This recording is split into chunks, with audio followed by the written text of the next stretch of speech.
My beloved child, I need you to stop exactly what you are doing and listen to me right now. Not later, not after the distraction, but settle yourself in this moment, because what I am about to say is not just another message you scroll past. This is a divine interruption. I am in the same room as you. Yes, the very space you are sitting in right now is filled with my presence, and you have no idea what is already moving around you. This is not just a speech to comfort you, this is a holy confrontation.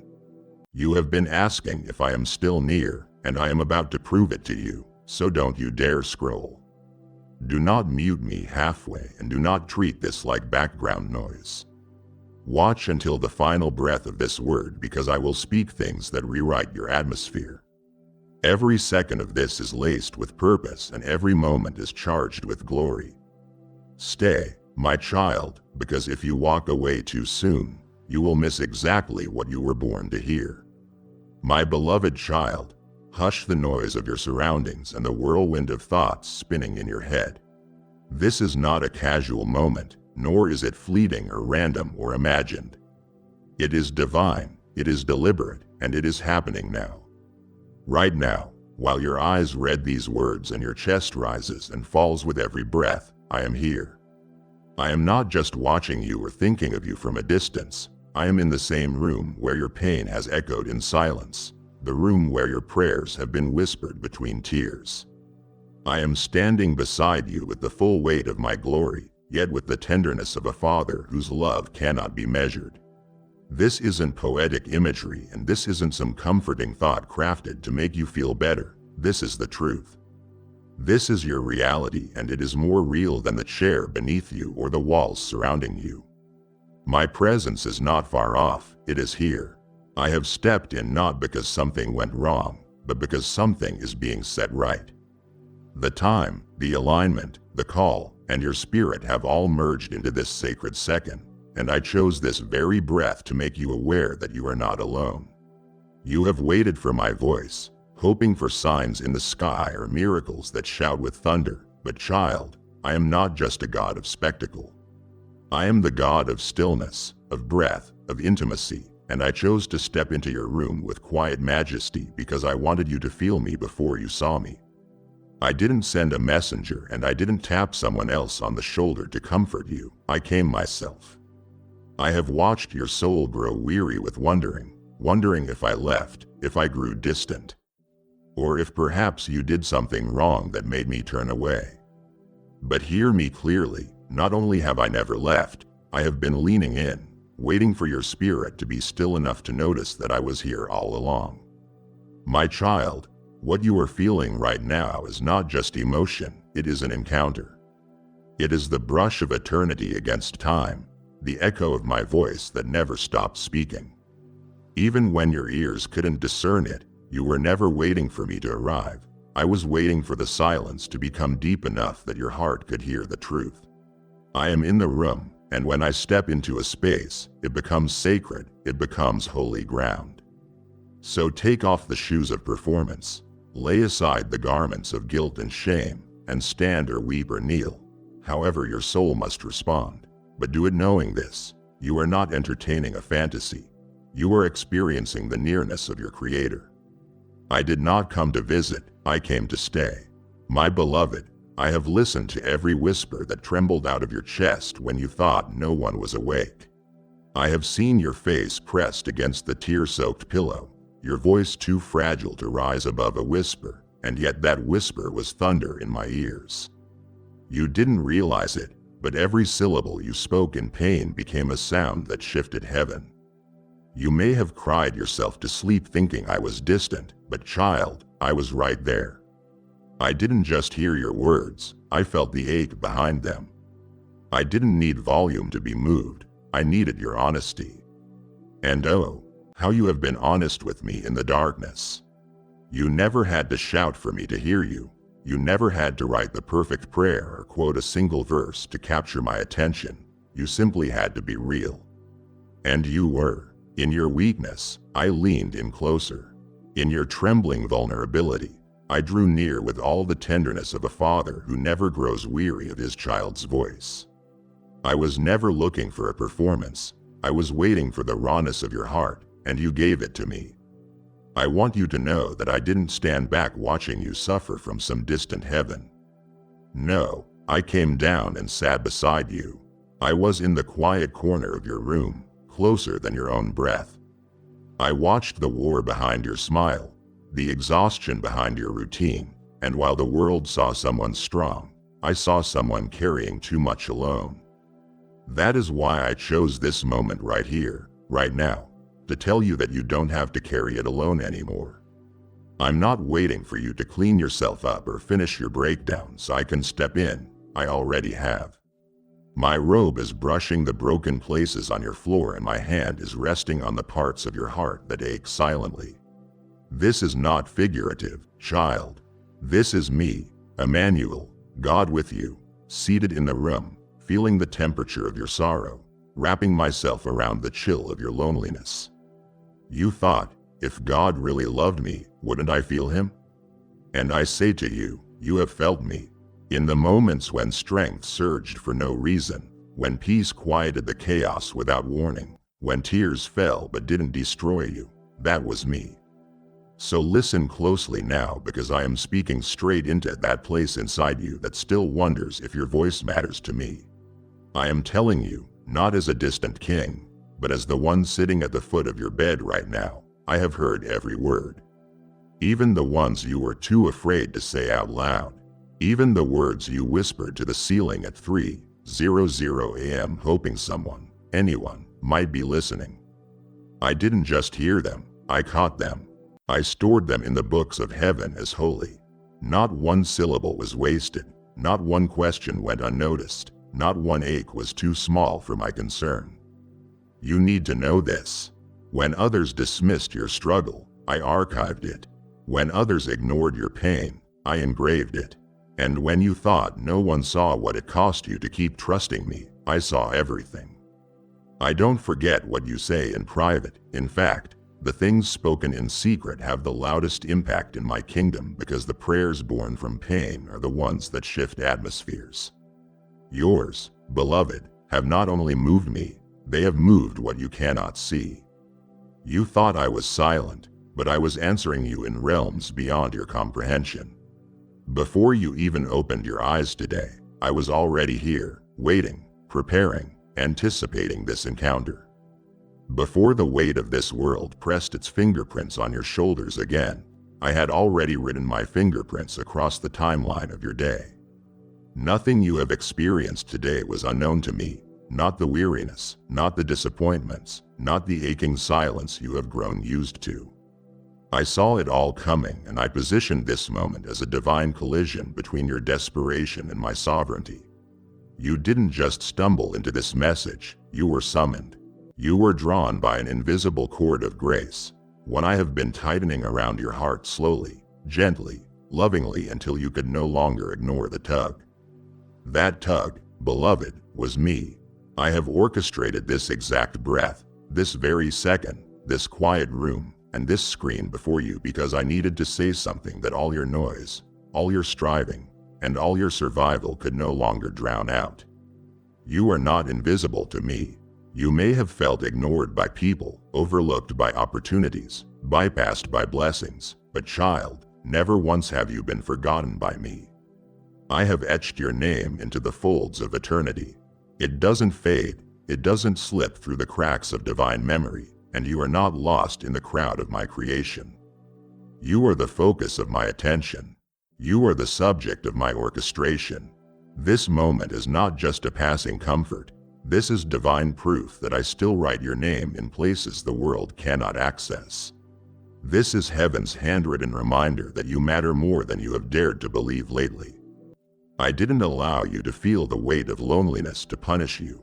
I allowed it so you could finally distinguish the counterfeit from the real. And this feeling right now, this holy interruption, this sacred warmth stirring deep in your chest, this is the realest thing you have encountered in a long time. This is the voice of the one who never left. Let me be clear, my child, I did not abandon you in the hallway of heartbreak. I walked those corridors beside you. I held your hand when you felt it go numb. I steadied your knees when they buckled under the burden of unanswered questions. I was there in every why, in every how long, and in every sigh that didn't make it into language. The enemy has tried to convince you that your invisibility means irrelevance, but I say to you, your hiddenness was intentional. I was shielding you while I prepared you. I was hiding you while I healed you. I was quiet not because I forgot you, but because I was preparing the platform upon which your purpose will stand. I couldn't let premature eyes see what I was still perfecting in secret. But now the veil is thinning, the silence is giving way to sound, and the unseen becomes undeniable.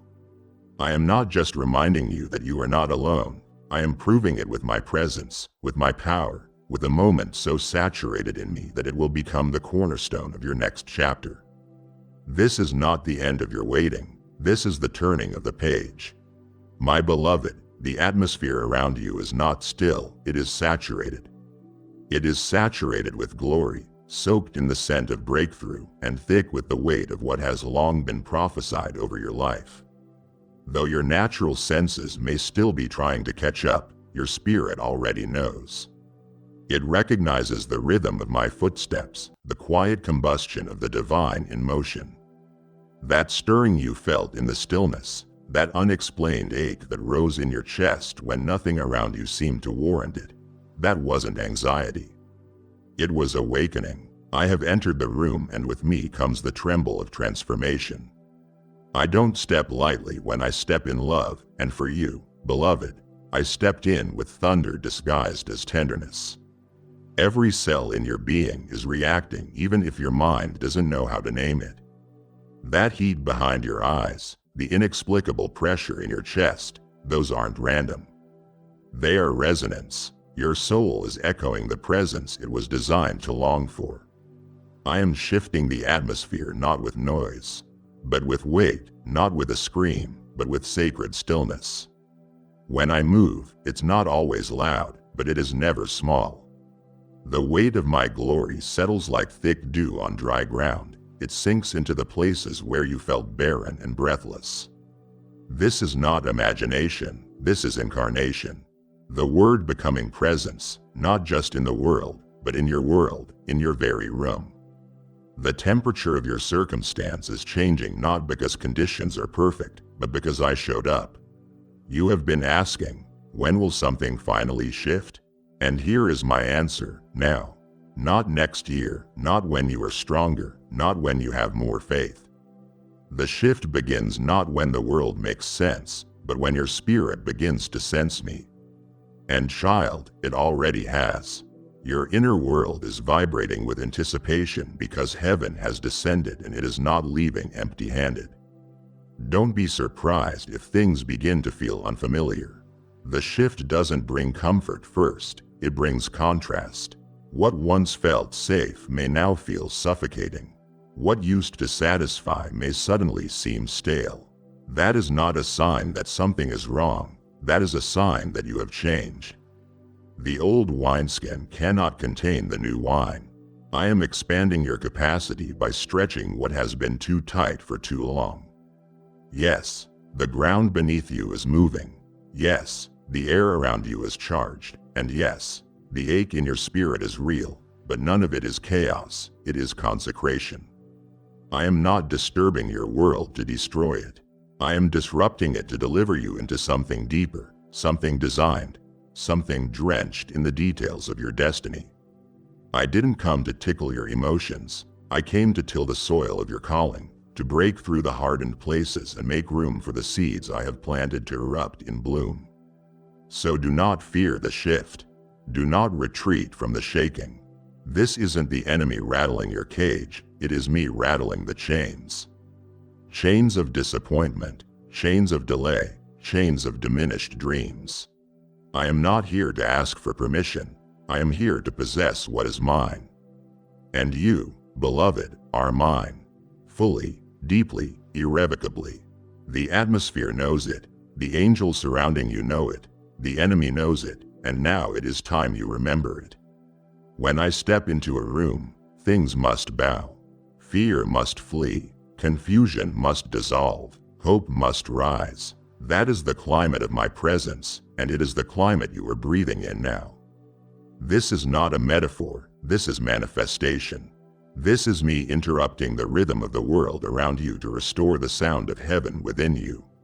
Feel it, hear it, receive it. The shift has begun, and it has your name written all over it. You have called it anxiety. You have named it panic.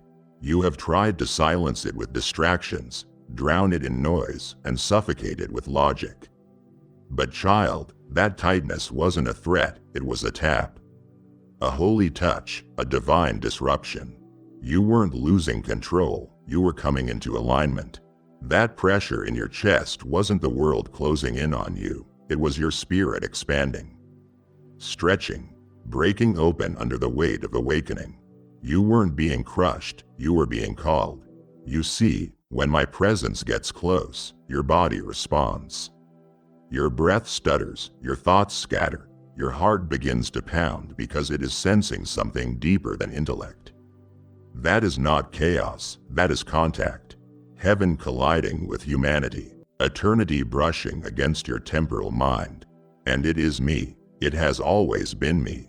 The ache, the weight, the sudden rush of unexplainable emotion, those weren't symptoms of disorder. They were signals of divine order returning to the places inside you that have been crying out for me. You keep looking for peace to feel like stillness, but peace is not always passive. Sometimes peace presses in, stirs you awake, and confronts the slumber of your spirit. I didn't come to numb you, I came to ignite you, to provoke the part of you that stopped feeling, stopped hoping, and stopped believing I would actually show up like this. So I used what you called anxiety as an alarm clock, not to torment you, but to tenderize you. The heaviness wasn't punishment, it was preparation. You were feeling pressure because I was placing my hand on your heart, not to weigh it down, but to rewire it, to recalibrate your capacity to sense me again. This world has dulled your sensitivity, desensitized you with endless distractions and shallow answers, so I came closer. And when I did, everything inside of you began to respond, not with terror, but with trembling. A holy trembling, the kind that awakens dry bones and quickens dead places back to life. And now that you know, child, stop calling what is divine by the names the world has assigned. This isn't panic, this is presence. This isn't a breakdown, this is a breakthrough. I am not attacking you, I am awakening you. And the awakening begins in the body before it ever reaches the mind. You didn't need to understand what was happening to you to be changed by it. What mattered was your willingness to stay, to breathe through it, to cry through it, to trust me in the middle of it. And you did, you stayed, you didn't shut me out even when you didn't recognize it was me. And now here we are in the aftermath of that pressure, in the soft space of revelation.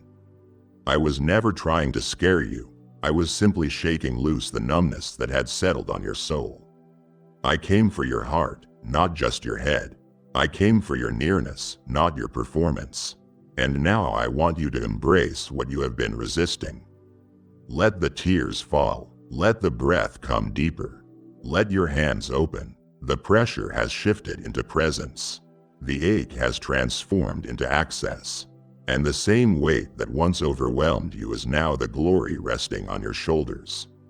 You didn't imagine this. You didn't exaggerate it. You survived it. And now you are being transformed by it because I didn't just let you feel me. I let you carry the evidence of my presence. That evidence will stay with you. It will become your discernment. It will become your direction. And most of all, it will become your reminder that even when it felt like everything was caving in, I was caving in the walls that once kept you from me. My child, I know what it has felt like lately. Like you have been walking through rooms dimmed by delay, corridors clouded with confusion, and days draped in shadows. You kept looking for the light, hoping it would break through the cracks of your routine, waiting for a sign, a flicker, a spark. But you began to wonder, was it always this dim? Or did the light simply leave me? And I lean in now to tell you this: the light didn't leave. It was shielded, preserved, hidden for the holy hour when your heart could hold it again without fear. And that hour is now. The light you thought was fading is about to blaze again, but this time it won't flicker in and out. This time it won't dance on the edge of uncertainty. This time it will flood your world with brilliance. It will be brighter than you remember, not because the light has changed, but because you have. You have been tempered by tears, sharpened by silence, and prepared by perseverance. You don't need the soft light of reassurance anymore. You are ready for the glory glow of revelation. This light, my light, doesn't just illuminate your path, it restores your identity. It reminds your soul that it was never meant to survive in darkness but to shine, to shimmer, to reflect the radiance of the one who formed it. You are not just a recipient of light, you are a carrier of it. And the reason you felt the ache so deeply when the light seemed to dim is because your soul remembers Eden. It remembers the unbroken fellowship, the walking together in the cool of the day. That is what has been stirring inside of you, not anxiety, not emptiness, but an ancient ache for nearness. And I say this now: my nearness does not bring pressure, it brings peace. Not a passive peace that settles for survival, but a roaring, radiant, resounding peace that rebuilds what was broken. It doesn't whisper, it roars. My peace walks into the battlefield of your emotions and silences every lie with a single breath. My peace doesn't ask your permission to heal. It simply enters and establishes itself like a kingdom reclaiming lost territory. You have been measuring your life by how long the darkness has lasted, but I am measuring it by the depth of light that is about to be revealed. Your midnight is not a monument, it is a setup. The darkness was never permanent, it was only there to create contrast.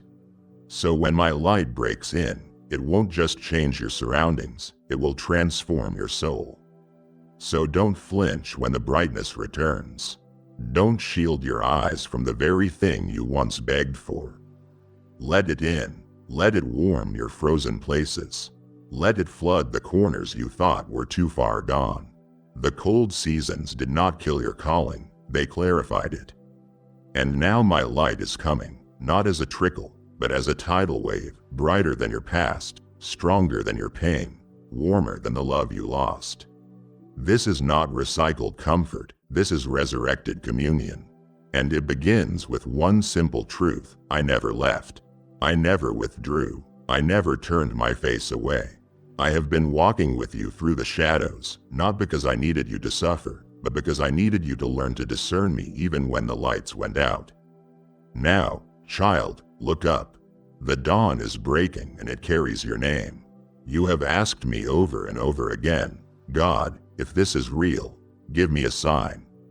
You wanted something obvious, undeniable, unshakable, something that couldn't be dismissed as coincidence. You didn't want comfort, you wanted confirmation. You didn't need another inspirational word, you needed a divine interruption. And beloved, here it is. This moment, this breath, this encounter is not another message, it is not another nice idea.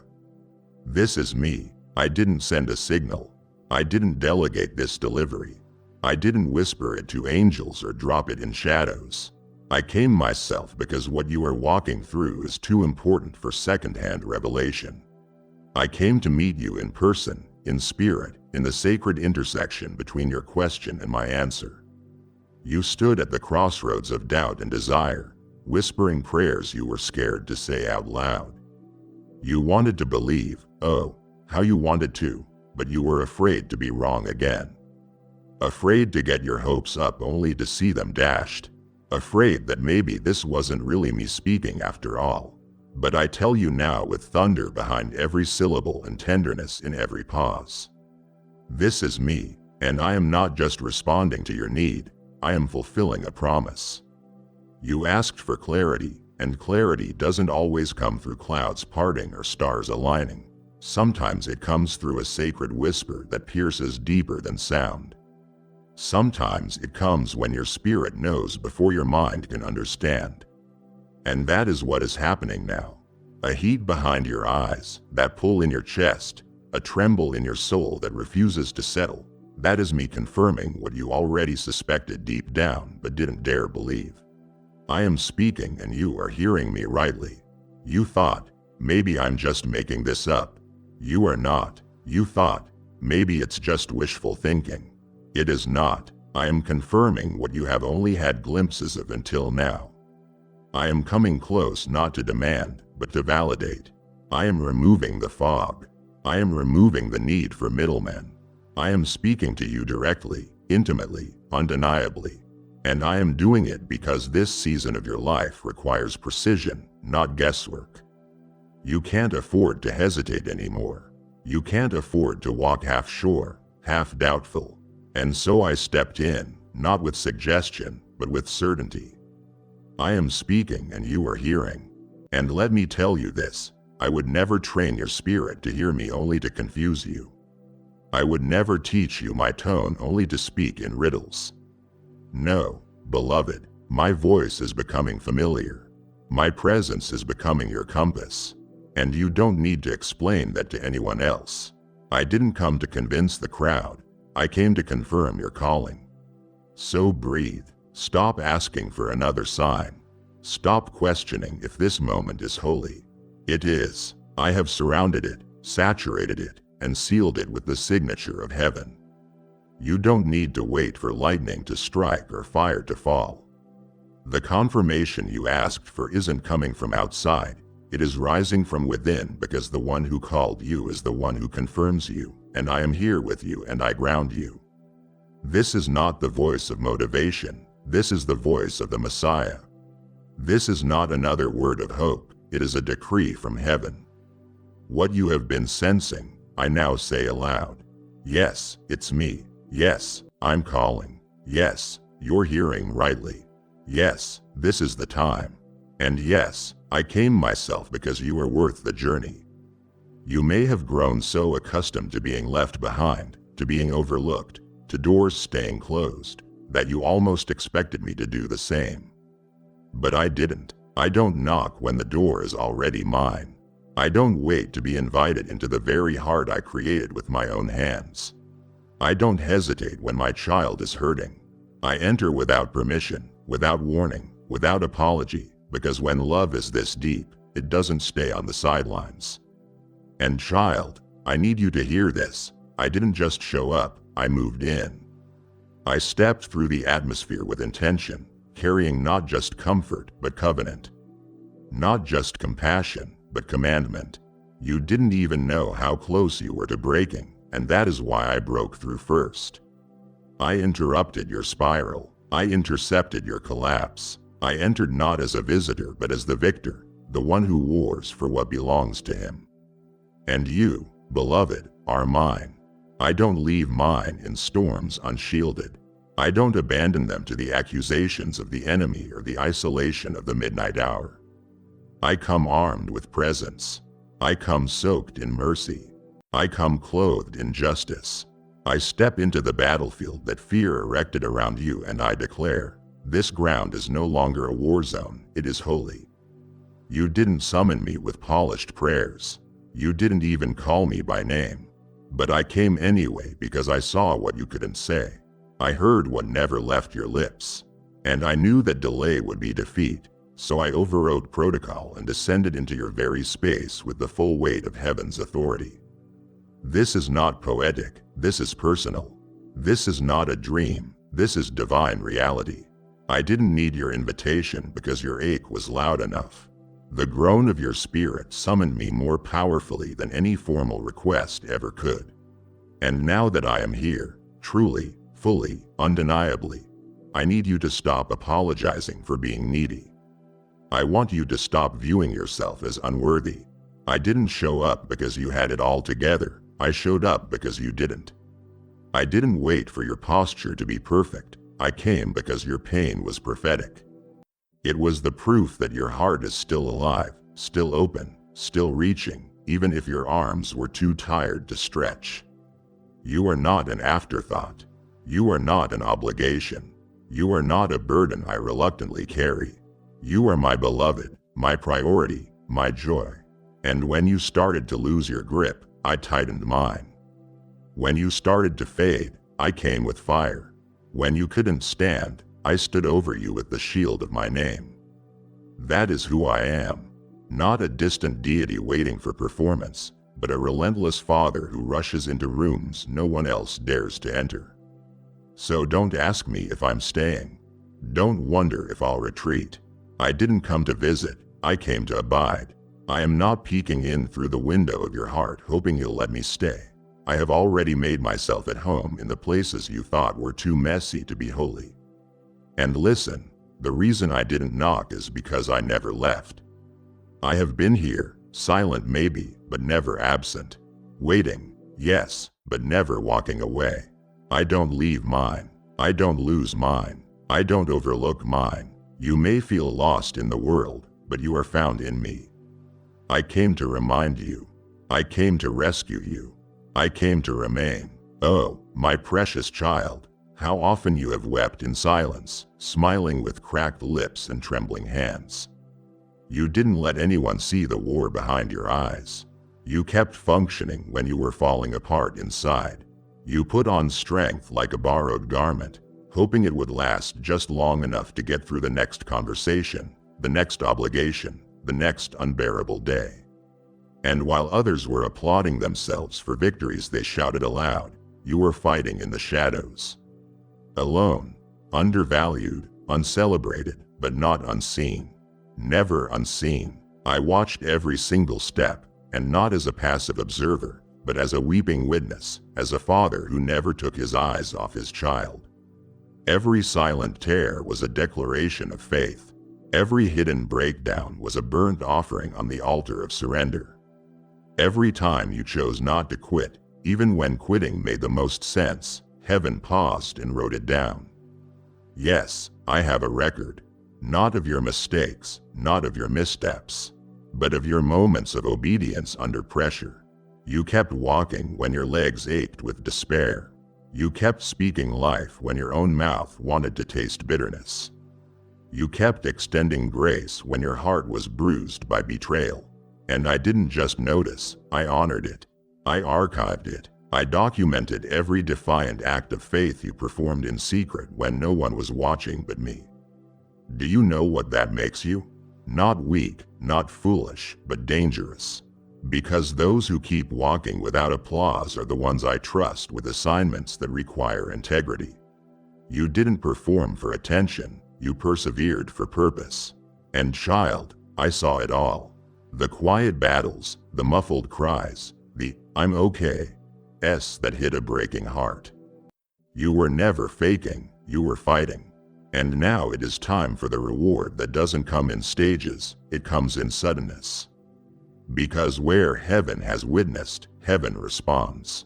I am not letting one tear go unredeemed. I am not leaving one sacrificial, yes, unnoticed.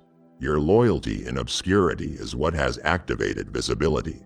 You thought I was waiting for a better version of you to bless, but I was waiting for the perfect moment to release what your hidden faith made room for. This isn't a delayed response, it is a designed release. And what is coming now is not a single answer to a single prayer. It is a divine avalanche of long-held promises stored behind the veil until your spirit could carry their weight without crumbling.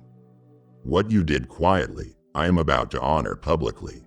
What you gave up in private, I am about to replace in ways that leave no room for doubt. So stop rehearsing the moments you thought were meaningless. Stop thinking your obedience was wasted because no one noticed. I noticed. I noticed when you stayed loyal while being overlooked. I noticed when you forgave without receiving closure. I noticed when you believed when belief felt like a mockery. And child, I am the God who keeps receipts.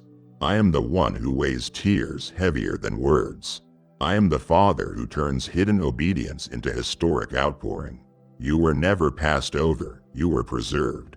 You were never denied, you were divinely documented. And now heaven is cashing in every tear. The scroll is being opened. The season is shifting. And the steps you thought were invisible are the very ones I am now using to build your elevation. Oh, my precious one, let me tell you something that religion may have whispered wrongly to you. I don't require a clean room to enter. I don't wait for spotless floors and perfect prayers. I don't hesitate at the sight of chaos. I don't flinch at the sound of weeping. I don't recoil from disorder. I don't require silence, and I don't demand excellence. I come for the mess. The very mess you have been trying to hide from me is the exact address I was drawn to. The room doesn't scare me. The tears don't stop me. The unmade bed, the unopened bills, the anxious energy in the air, none of it makes me turn away. In fact, that is where my love shines brightest. Not in sanctuaries made of stone and stained glass, but in the broken spaces where you thought no holy thing would dare step. You have tried so hard to tidy your soul, to mop up the grief, sweep away the guilt, and organize the trauma into tidy little boxes so it wouldn't offend me. But child, I am not offended by your pain, I am drawn to it. You think I only dwell in places with peace, but I create peace in places where none can be found. You think I need quiet to speak, but I speak through storms, through sobs, through screams. You think I wait for order, but I hover over chaos just like I did at the very beginning. In the beginning, the earth was without form and void, and darkness was over the face of the deep, and yet there I was moving, speaking light into darkness, form into formlessness. And what I did in Genesis, I am doing again now in your life, in this room. I have come to hover over the mess, not because I am helpless, but because I am about to reshape everything. Don't let the enemy lie to you another day longer. Don't believe the whisper that says you must fix yourself before you feel me. Don't fall for the falsehood that says your imperfection disqualifies you from my presence. It is your honesty, not your hygiene, that draws me close. I don't need your perfection. I long for your permission not to enter but to heal. Because I am already here, already near, already holding space for you to break. I am not here to critique the chaos. I am here to consecrate it. I am here to declare that what was once a battlefield is now a birthing room. The pain is real, but so is my power. The grief is deep, but so is my grace. The brokenness is raw, but so is my restoration. I am not turned off by the clutter of your soul. I am turning the clutter into covenant, the disorder into destiny, the mess into a miracle. So drop the act, let the mask fall. Let the tears stay on your face instead of wiping them away like they are shameful. There is no shame here, only shaking. No disgrace, only glory. I came knowing full well what I would find, and I didn't flinch. I stepped in fully, joyfully, willingly, because your mess is not a barrier to my love, it is the canvas I chose to paint my mercy on. This room, as it is holy ground. Not because it looks clean, but because I have entered it, and where I dwell, holiness follows. You don't need to clean the room for me, just claim it as the place where your restoration began. You have tried so hard to say the right words, to pray the right prayers, to hold your posture like a disciple and hold your emotions like a soldier. You have rehearsed your faith like lines in a script, afraid that if you miss a cue, I might miss you. But child, stop performing. I am not here for a show. I am not drawn to eloquence. I don't respond to perfect phrases, I respond to presence. Yours being revealed, and mine surrounding you like sunlight seeping through the cracks of every broken thought. I didn't come to be impressed, I came to be close. You don't have to convince me to love you. You don't have to posture like you are confident. You don't have to perform like you are strong. I don't fall for acts. I fall for honesty. I fall for humility. I fall for the real you. The one beneath the armor, beneath the mask, beneath the noise. I didn't ask for perfect words. I asked for open wounds, and you gave them to me. When you sat in silence, when you whispered nonsense between sobs, when your prayer sounded more like groaning than grammar, That is what moved me. That is what magnetized my presence, not a polished politician, but a posture of surrender. I am not a CEO waiting for a presentation. I am a father reaching for his child. You can fall apart mid-sentence. You can pray the wrong way. You can weep and stutter and say things you don't even mean, and I will still be here.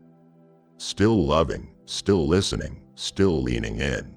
Because I am not grading your prayer, I am gathering your pain. I am bottling every tear. I am interpreting every breathless gasp. I don't need your language. I already know your longing. Do you know what is holy to me? It is not your perfection, it is your presence. It is the fact that you showed up, that you didn't quit, that you brought me your bruised belief and your half-hearted hallelujah. And let me tell you something profound. Even your smallest act of staying is sacred. You think you are barely making it, but I see a warrior still standing. You think you are failing in faith, but I see a heart that keeps choosing me through every storm. And that is all I have ever asked. Not your performance, but your permission, your willingness to let me be God even when you don't feel holy. Especially then. That is when my grace drips thickest. That is when my voice grows loudest. That is when my nearness becomes not just theology, but touch.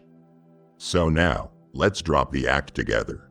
No more pretending. No more spiritual gymnastics. No more trying to earn what has already been given.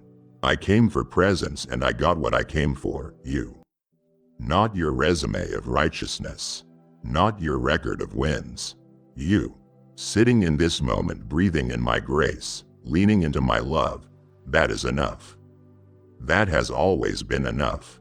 I didn't walk into your room to watch you perform. I came to pull you close. Close enough that my heartbeat quiets your anxiety.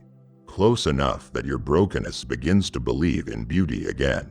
Close enough that you finally understand I am not looking for perfection, I am looking for you.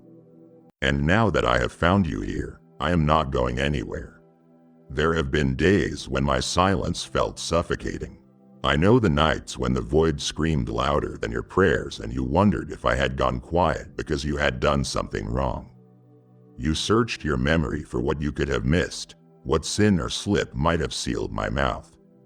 But child, hear me now. My silence was never abandonment, it was strategy. It was sacred. You see, I have been closer than you ever imagined, not watching from above, but woven within. I have been speaking, not in the noise of the world, but in the subtle language your spirit knows instinctively. The chills that came from nowhere, the sudden stillness in your storm, the deep sigh that felt like a release you didn't know you needed, that wasn't coincidence. That was communion. That was me. You thought silence meant distance, but silence was actually depth. It was in the quiet that I was tilling the soil of your heart, pulling up weeds you didn't know had taken root. It was in the hush that I was rebuilding your discernment, teaching your soul to tune into frequency, not volume. I wasn't ignoring you, I was training you, not punishing, but positioning. Because where I am taking you next, you cannot afford to depend on the noise. You must hear me when others hear nothing. You must sense me when others sense absence. You must walk by the whisper and not by sight. And so I brought you into the hush, not to harm you but to hone you. I hid my voice in the folds of your breath, in the patterns of your tears, in the scriptures that lit up only when your hands were shaking. I spoke not to your ears but to your essence, and you heard me even if you didn't understand what you were hearing. Oh my beloved, I have spoken to your spirit when your mind was too full to translate. I have danced through your dreams and breathed beneath your breakdowns. I was in the decision you almost made but didn't. I was in the call you felt to stay when every cell in your body screamed to run. That unexplainable knowing, that was me. And I need you to know, just because I didn't say it out loud doesn't mean I wasn't shouting through your soul. I was speaking safety into your nervous system. I was singing songs your conscious mind couldn't hold yet. You weren't without direction, you were being led differently. I didn't need to use thunder this time. I needed to use tenderness because I wasn't just trying to lead your feet. I was trying to tune your heart to a new rhythm. So now stop grieving the silence.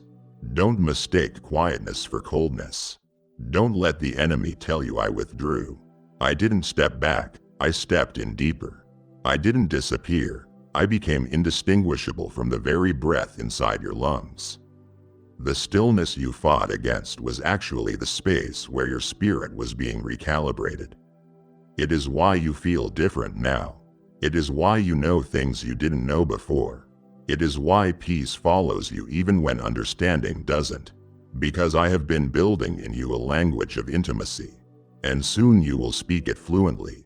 You will recognize me not by noise but by nearness, not by lightning strikes but by the gentle pulse of heaven beating behind every moment. So do not resent the silence of it, because in that stillness, I didn't just speak to you, I became one with you. Child, if you knew how many souls are still crying out, God, are you even in the room with me? You would understand why I have placed you in this moment. As you feel my presence rushing into your room, I am asking you to help me bring that same breakthrough into theirs. When you give, whether through super thanks, membership, or PayPal, you are sowing oil into lamps, fire into dry bones, and light into shadows where my voice is still waiting to be heard. I said in Isaiah chapter 58:10, if you pour yourself out for the hungry, your light will rise in the darkness. And I say to you now, this giving is not about money, it is about ministry, it is about multiplication. This is your chance to partner with me, to place a seed on the altar that heaven will breathe on. Do it now. Click the link in the description and send light into someone else's room. You have carried memories like wounds wrapped in silence. You have avoided certain thoughts like landmines, terrified they might detonate grief too heavy to bear. You have pushed down the pain, layered it with logic, trying to outgrow it. Desperate, I prayed, but child, I need you to hear me clearly. I was there for all of it. Every moment, every mistake, every dark room and lonely night, I never left you. Even when you couldn't feel me, even when you turned your face, even when you screamed and blamed me, I stayed not to judge but to weep with you. Not to condemn, but to cover you. I was there not as a distant deity, but as the God who walks through shadows. You thought you had to bury the past to escape its power, but I didn't come to bury it, I came to redeem it. Every painful chapter you have tried to erase, I have rewritten with blood. With mercy, with love so loud it drowns out the shame. I didn't come with red ink to correct you, I came with resurrection ink to restore you. That memory that still makes your stomach turn, I have healed it. That failure that haunts you like a ghost, I have silenced it. That regret that loops like a sad song, I have replaced it with rejoicing. Your history is not a curse, it is a canvas. It is where I will showcase my greatest grace. The things that made you cry the hardest will soon be the testimony that sets others free. The mess you thought disqualified you, that is the very place I am pouring out my message. Because what I redeem, I display. And I don't hide my trophies of grace, I put them on pedestals of purpose for all the world to see. So let me have it, all of it, the moments you have never dared speak of, the fragments you have told no one about, the memories that whisper, you will never be whole again. Bring them to me, not piece by piece, but all at once. I am not afraid of the weight. I am not startled by the story. I already know every detail. And I am still here, still choosing you, still calling you worthy, still naming you redeemed. Your past isn't poison, not anymore. Because the moment I touched it, it turned into power. Yes, power. Power to heal others. Power to break generational chains. Power to look in the mirror again and smile. Power to stand in rooms you once shrank in. Because I am not rewriting your story with ink that fades. I am carving it into eternity with fire that never dies. And listen, child, I am not just writing the story, I am writing the ending. The enemy thought he had the final word. He thought the trauma would define you. He thought the cycle would continue. He thought the shame would silence you. But I have stepped into the narrative with a new chapter in my hand. A better one, a breakthrough one soaked in grace and anchored in glory. You won't just survive this story, you will shine through it. What once made you hide will now make you holy. What once broke you will now build others. Because I never waste a single word, a single wound, a single whisper. I am the author and I finish everything I begin. And child, I am not just finishing your story, I am crowning it. Beloved, do you sense what is happening right now? Pull back for a moment from the noise, from the insistence of your heart that you must hold together, must not break. Hear me, this moment is no accident. It is not another message to skim, another devotional to tick off. This is divine interruption. It is the universe bending toward you. Heaven's borders pressing into your pain.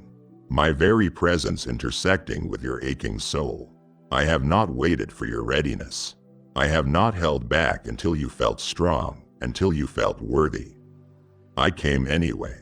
I came through the ache. I stepped into your reed through tears, your softest sighs, the tremble you tried to hide in your voice. This is not knowledge. This is not faith in concept. This is an encounter. You are not just reading words. You are being seen. You are being held. You are meeting me. I hear the gasp behind your silence, the question in your throat, is this really you? Yes, yes. And child, when you feel him meet you in the precise place you thought was beyond reach, that is not imagination, that is encounter. Heaven's intention has always been to come close, to rend the veil, to collapse distance, to make the unknowable reachable. This collision of heaven with your soul is my signature on your suffering. My ink on your identity. I did not wait for you to pray louder or appear more certain.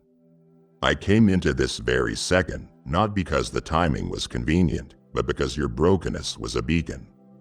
Your desperation called me. Your honest longing pulled me across every boundary. And now, in this moment, your chest may be pounding, your eyes may burn with unshed tears, your past may echo with failures, but I say, welcome to your threshold. The place where what once hurt you becomes the hinge of your story's greatest turn. When heaven collides with your inner world, light doesn't always flood first. Sometimes tremors shake, sometimes the ground underfoot quivers. Sometimes your body responds before your mind can understand. Don't shrink back from what you feel. Don't think you failed because your heart is trembling. Tremble with me. Let me hold you through the quake, because after the tremor comes transformation. After the quake comes settling. After the shaking comes the clarity you have longed for.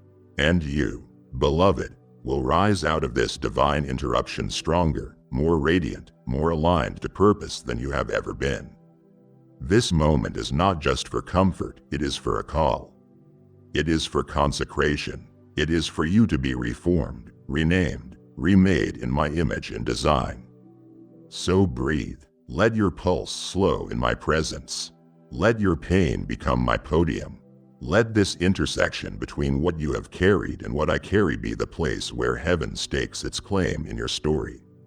I am here in this room, in this moment, more real than your fear, more powerful than your doubt, more loving than your loneliness. You are not just reading, you are encountering the living God, and your life will never be the same. Child, look around you. The walls haven't reorganized, the schedule hasn't rearranged, the bills haven't disappeared, and the burdens haven't been lifted from your shoulders yet in sight. That is exactly why so many think nothing has changed. And yet I want you to know, everything around you may look the same. But something unseen has shifted. Something monumental, something eternal. I stepped into your hidden war, the one nobody hears, the one you think nobody knows. I came into that undercurrent of despair, that clandestine battle in your mind, That struggle you thought was unseen because you kept it behind closed doors. But I was there. I am here now. And because I have stepped in, victory, light, peace, healing, all of it is being repositioned above ground, being realigned for you. You have carried swords nobody else saw. Self-judgment, regret, shame, exhaustion, fear. You fought endless rounds in your mind, replaying old hurts, battling tremors of doubt, wrestling with the thought that maybe you are too broken to be used, that maybe the pain will define you forever. But I tell you plainly that war ends now, not because your external circumstances have transformed, though many will, but because my presence in the invisible realm has rerouted enemy strategy. I change the tides beneath the surface.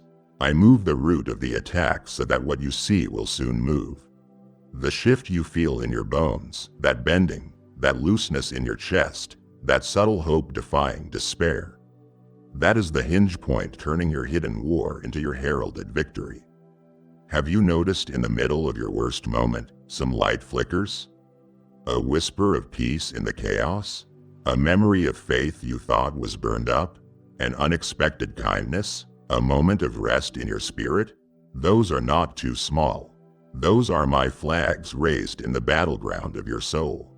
Those are markers that what was buried is being birthed. What was broken is becoming beautiful. What was wounded is being woven into wonder. Even though the room looks the same, you are being changed. Even though you feel weak, there is power being deposited in places you cannot yet see.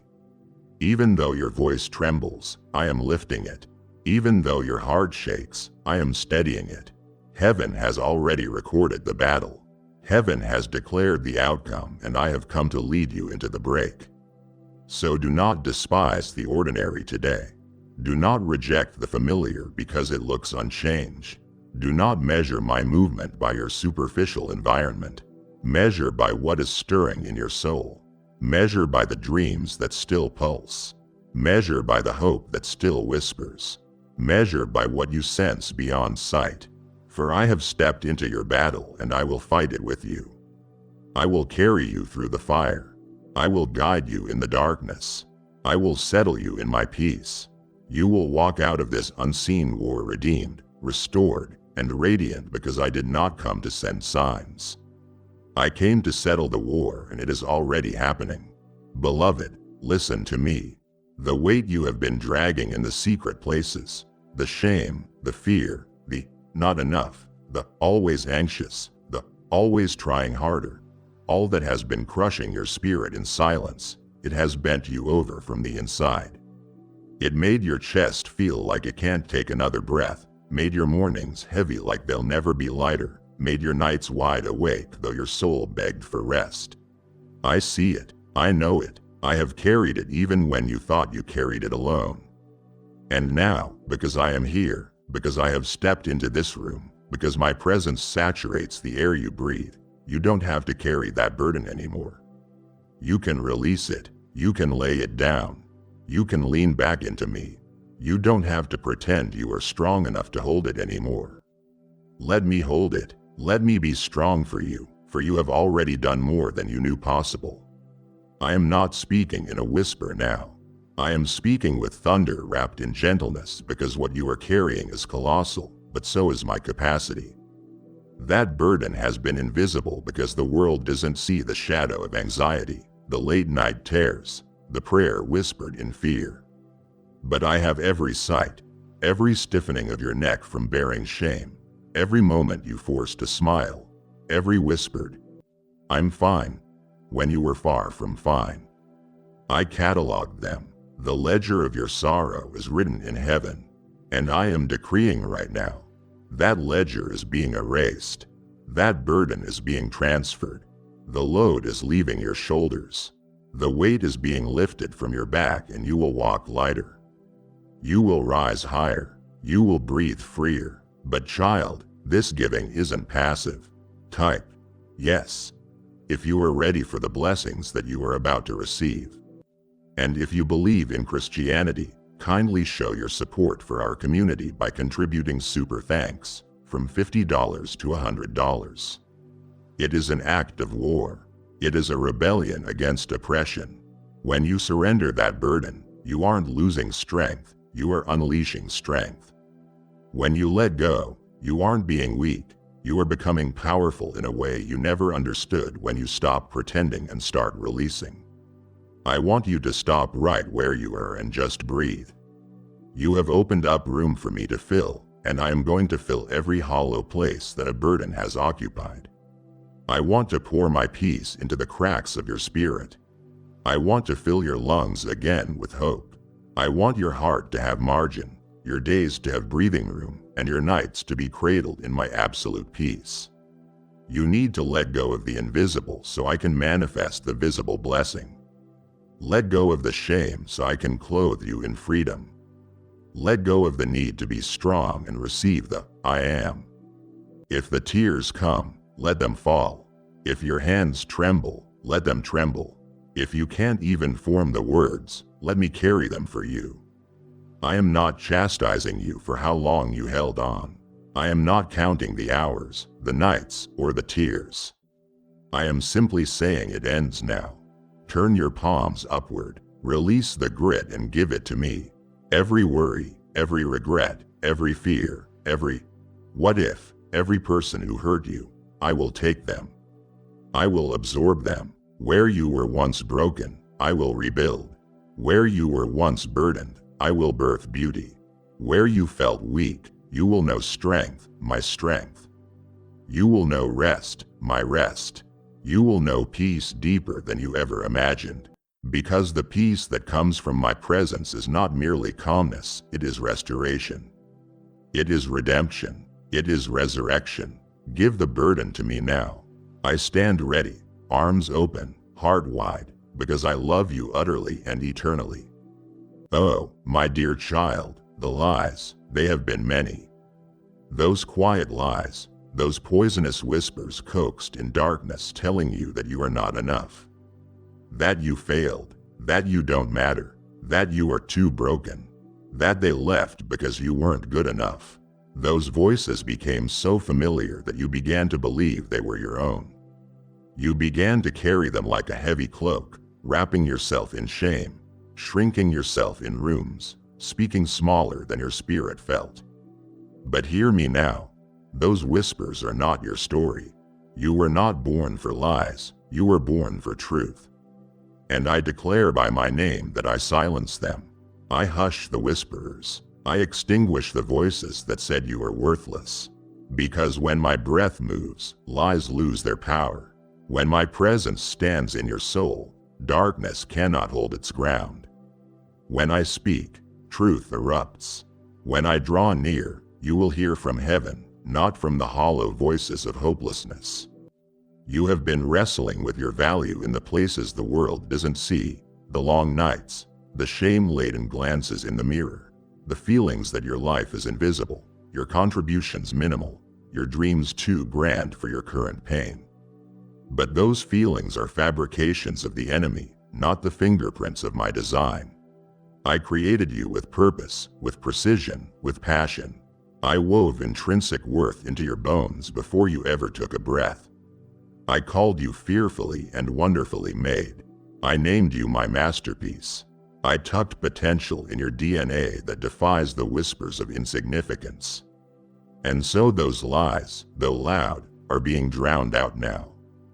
Drowned in the volume of my love, the thunder of my affection, the unshakable identity I have set before you. No longer will you accept small whispers over my roaring truth. So take this moment, place your hand on your heart. Feel the truth beneath the lie. Feel the pulse of my love. Feel the stir of my presence in you. You may feel shame, yes. You may feel regret, yes. You may feel the weight of those whispers still. But feel more the trembling truth that you are loved. Feel more the certainty that you are chosen. Feel more the unshakable promise that you are mine. And when those whispers come again, and they will, you will know how to respond. You will say, liar, I reject you. Truth, I embrace you. And I, your God, will back up that declaration with power. I will infuse you with confidence. I will graft my worth into your soul. I will make you walk with a dignity no hurt can steal, no word can shift, no shadow can eclipse, because I have whispered over you more loudly than the enemy ever shouted. Let this be your turning point. The moment when you stop believing lies just because they're loud and start holding my truth because it is stronger. The moment when you trade the harsh whispers for my unending song. The moment when you see the worth I placed in you, not because of what you do, but because of who I am and who I have made you. I don't just silence lies with words, I silence them with presence. I silence them with power. I silence them with love. And you, beloved, will stand not in comparison to others, but in the eternal affirmation of my voice. You are enough. You are mine. You are beautiful. You are chosen. You are loved. Whispers of worthlessness lose their power in my name right now. My beloved, I know you have tasted abundance that never quite filled you. I know you have wrapped yourself in comforts, familiar routines, safe people, soothing distractions, hoping they would quiet your heart. But lately, those comforts have started to crack. What used to carry warmth now feels hollow. What used to feel like peace now tastes like ash.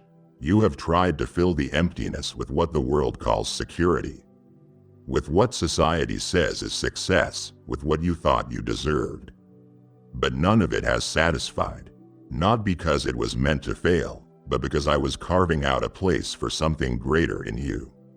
The more I call you deeper, the less shallow satisfaction holds. The more I stir you, the more the old wells run dry. Because I am preparing in you a thirst that only my presence can quench. Do you feel that tug in your chest? That longing that surges when silence surrounds you? It pulls towards something unseen, something untasted, something unbroken inside you demanding its birth. That is not frustration. That is my invitation. I am calling you deeper into knowing me, into trusting me, into remaining in me when all else fades. What once felt like comfort was only a foothold, a temporary shelter under my wings. And now I pull you toward the core, closer to my heart, where the roots of joy grow, where the blood of promise pulses, where the fragrance of purpose perfumes your spirit. I want you not merely to be satisfied. I want you to be a flame, not just surviving, but living, not just enduring, but thriving. And that requires leaving behind what has become comfortable. Yes, leaving behind. It may demand you move away from things you thought you could rely on. From relationships that only offer echoes. From goals that were more about image than intimacy. From past versions of yourself you cling to because they were easier, because they demanded less risk. But child, I promise you, the discomfort is the soil of transformation. The longing you feel in your soul is not a mistake. It is the signal that I am beginning something new in you, something holy, something that will reshape every dimension of your life. When you resist the old, I can birth the new. When you surrender the easy, I can lead you into the extraordinary. When you let go of what satisfies little, you make way for what satisfies forever. So do not despise these seasons of unrest. Do not scoff at the ache inside you. Do not think for one moment I got this wrong or that I left you wanting. I never miscalculate. I never mislead. I include this pain in my plan. I weave this craving into my design. I have placed within you a hunger for more. Not mere blessings, but belonging. Not just comfort, but courage. Not just safety, but significance. So when the old comforts fail, when they feel shallow or empty, don't run. Don't shrink. Don't retreat. Lean in. Let the stirring become your strength. Let the longing become your ladder. I call you deeper, deeper into my love, deeper into my purpose, deeper into the reality you were always made for. Child, can you sense the urgency in the hush? The hush that shouts louder than any storm. Heaven has pressed pause. The cosmos itself has bent its knee, waiting for your response. This is not just another moment among many. This is a holy communion, a sacred gathering of your soul in my presence. And I urge you, do not run. Do not reach for distraction. Do not fill this space with noise. Not with social media, not with comparison, not with dulling things. Because if you scroll past this, you might miss the sound of the breaking dawn. If you minimize this encounter, you may lose the moment that redefines your life. Heaven has cleared its schedule for you. Angels are watching. Eternity leans in. I have stopped the earth's spin for this pause. Can you stay? Do not let fear be louder than faith. Do not let duty or distractions steal this sacredness. I know how easy it is to push this aside, to wait for later, when things feel more right, later when you feel more whole, later when your heart has less baggage. But child, this later is now. What you are experiencing is not a trick of the mind, not nostalgia, not wishful thinking. It is the real, raw, roaring presence of your God. And it is calling you to full attention. So lift your face, still your hands. Let this moment have your full being. Let this encounter take you deeper than your questions. Let it speak louder than your wounds. Let it anchor you in something eternal. And I am telling you, every moment you resist the urge to escape, every time you choose to lean into the holy hush instead of shutting it off, your soul is being rewoven. The fibers of your destiny are being sewn together. Patterns of purpose are being realigned. Promises long held behind curtains are being drawn near. The warmth of heaven is beginning to glow within you in places you thought dead.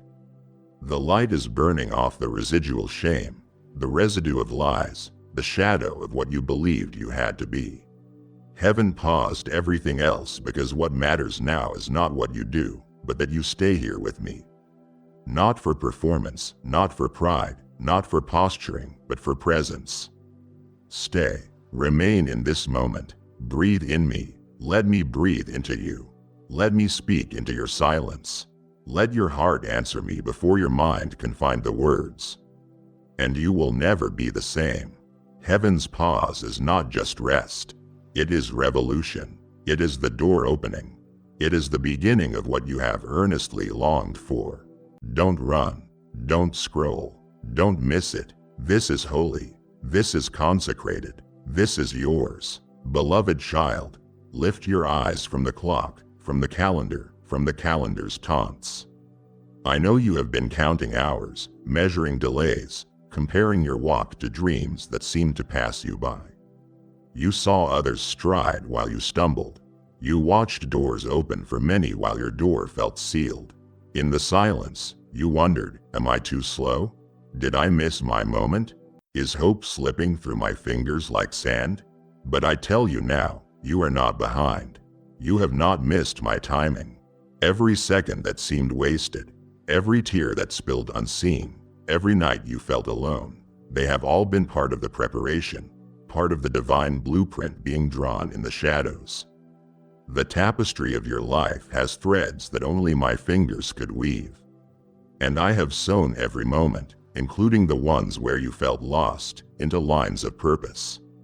This moment, the one you are in now, is not some consolation prize for waiting. It is right on time. It is the confluence where preparation meets promise. It is the sacred intersection of your persistence and my power. The universe has been holding its breath for this, for you to realize that the delay was not your defeat, but the soil for your deliverance. The release you have been praying for, the breakthrough you have spoken of in whispers, the restoration you have dared only in visions, they begin now. Not when everything is perfect, not after you feel worthy, but now, because I came into your room before you felt ready, knowing that readiness is not the absence of fear, but faith in the face of fear. I came knowing that your trembling heart could still be my stage for miracles. Can you feel the shift? It started inside you, the stirring, the soft widening of your spirit, the unexpected hope that rose where you thought none existed. It is unseen by many, but it is vivid in heaven. The chains that held you in captivity of guilt, disappointment, shame, they are loosening. The windows I promised to open are beginning to bud. The natural pulse of your life is aligning with my supernatural timbre. Don't ignore what you sense. Don't dismiss what you feel. Let the knowledge that this moment is right on time saturate every doubt, every insecurity. Speak it, declare it, believe it in your bones. Because when heaven begins to release, it does so not in whispers, but in shouts. Not in small shifts, but in sweeping seismic shifts. So refuse the lie that you are late. Refuse the fear that you missed your chance. Refuse the voices that tell you hope is delayed. Hope is arriving. The release begins now in your body, in your spirit, in your home, in your steps. I have not forgotten your name. I have not overlooked your story. I have not delayed my promise. I have been positioning, preparing, protecting you so that when the moment came, you would rise in beauty, not in shame, in triumph, not in doubt, in clarity, not in confusion. Now receive that. Let the air around you crackle with possibility. Let your heart expand to receive what I have purposed. Your time is here, not tomorrow, not later. Now, oh my child, how often you have swallowed words so heavy with pain you thought they would choke you. How often you have rehearsed prayers in your head, waiting for just the right line, the polished phrase, the words that felt holy enough. You felt the shame of unspoken prayers. You believed that unless your prayers sounded correct, they were somehow unacceptable. But there is no sacredness in perfection, only in heartfelt honesty. I am not waiting for your prayer to be flawless. I am waiting for your heart to be open. I don't disdain your broken sentences. I treasure your whispered groans. I don't need eloquence. I need you. Come willing to come as you are. Come rigid. Come raw. Come trembling. Come in your doubt, your fear, your tears. Just come. Do you know I collect every tear? Every silent late night stained from sorrow. Every shuddering breath under loads too heavy to speak. Every unvoiced longing that curls in the chamber of your heart. I collect them. You think they vanish into emptiness, but I catch them with hands that do not miss, with eyes that do not glaze. With ears attuned to the language of your soul, I understand every drop. And in understanding, I am moved. I do not catalog your cries as failure. I do not count your tears as impatience. I count them as proof. Proof that you are alive. Proof that you are reaching. Proof that your spirit still believes even when your body feels numb. Even when your future feels foggy. Even when your voice falters. Each tear is sacred. Each sigh is significant. So do not hold back. Let them fall. Let the shame drip away with them. Let the release come in your sobs. You do not need to cover your face. You do not need to hide the mess. Let it spill. Let it flow. Because when your tear-stained prayer is offered in honesty, my presence rushes in, drenching the ground of your heart with mercy. And I respond not to the polish of the words, but to the earnestness of your need. I bind your brokenness with kindness. I cradle your trembling with tenderness. I breathe hope into the places that fear had suffocated. Your tears become the language of healing. Your cry becomes my chorus. Your brokenness becomes my beauty. And when the perfect words seem far away, know that you are heard. When your heart cannot summon a sentence, but only grief, I understand. When your spirit can only whisper, I interpret. I translate. I respond. I do not need your proficiency in prayer. I need your presence at the throne. You are enough. Your openness, your truth, your willingness to ache. These are more sacred than flowery language. So open your heart. Let it bleed beauty. Let it ache with longing. Let it pour. Let it fall. I collect them all. Each wet trace. Each softened gasp. Each inhale and exhale marked by pain and hope. I understand every drop. In every tear, my love is being poured out. In every tear, your heart is being acknowledged. In every tear, The seeds of healing are sown. Beloved, you have been so afraid of falling apart that sometimes you stiffen the parts of your soul that are crying. You have tried to patch the cracks in your faith, hold the pieces of your heart so tightly that the pressure of trying became its own burden. You thought strength meant never breaking, never showing the tears behind the eyes, never admitting you couldn't handle one more disappointment. But I see the trembling. I see the way you swallow your sorrow at the table where others dine in delight. I see the silent choke in your throat when hope feels like it has run out of words. And I say this now, I am not observing from on high, pacing heaven's hallway, hoping you will string together enough composure to keep going. I am stepping in, I am touching down, I am holding you together in this second, in the quiet, in the chaos, in every crack you feel inside.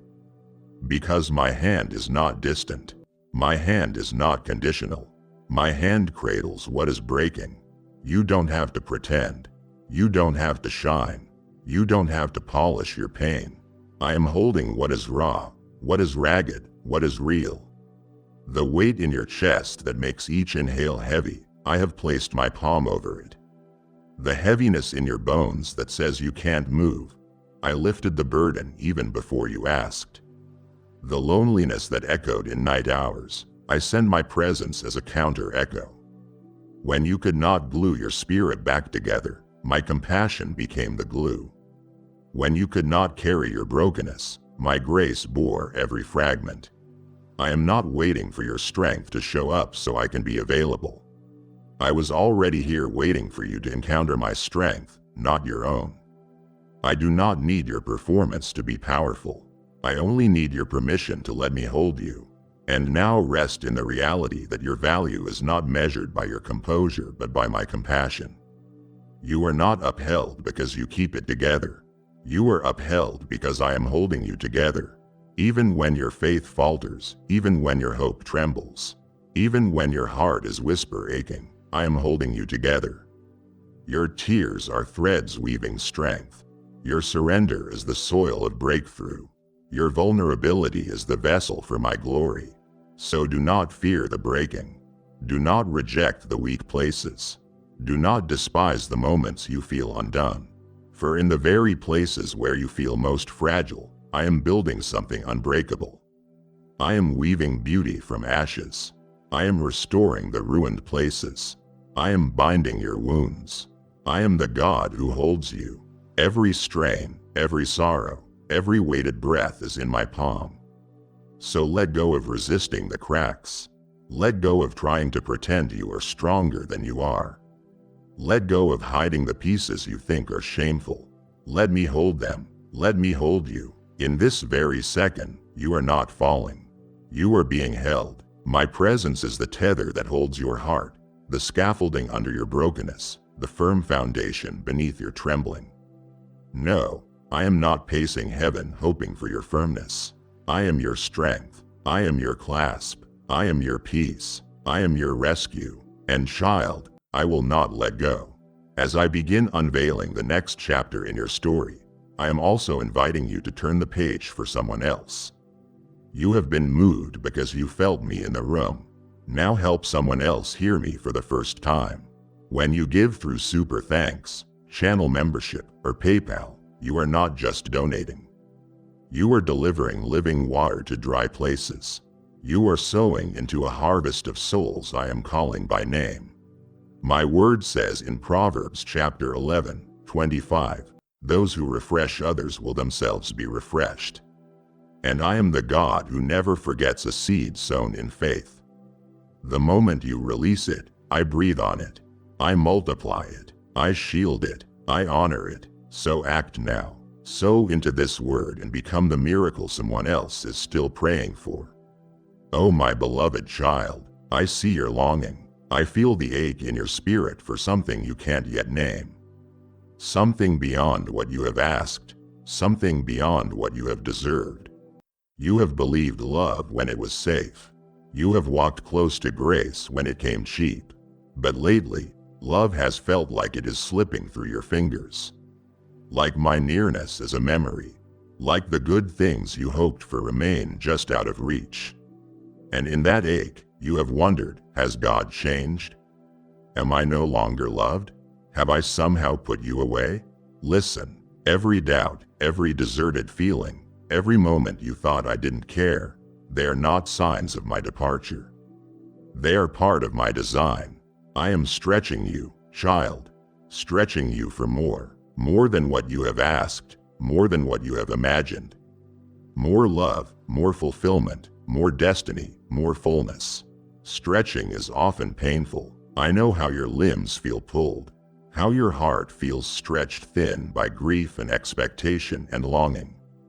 I know how what once felt like enough now feels too small. I know you ache for magnitude but fear the magnitude demands more than you can give. And so I allow the tension. I allow the stretch because in every stretch I am expanding your capacity. I am growing you into the miracle you prayed for. I am enlarging your womb of faith. So what has been birthing in seed can now birth in fruit. What has been whispering in your spirit can now roar in its manifestation. What has been a flicker of hope can now flood into a blaze of glory. I am not distancing my love. I am deepening it, not pulling away, but pulling up what is hidden, what is undiscovered, what has waited for you to believe that my love is bigger than your fear, stronger than your sin, higher than your shame. Do not misread this stretch as weakness, nor mistake the silence as separation. Do not let the smallness of your vision limit the largeness of my promise.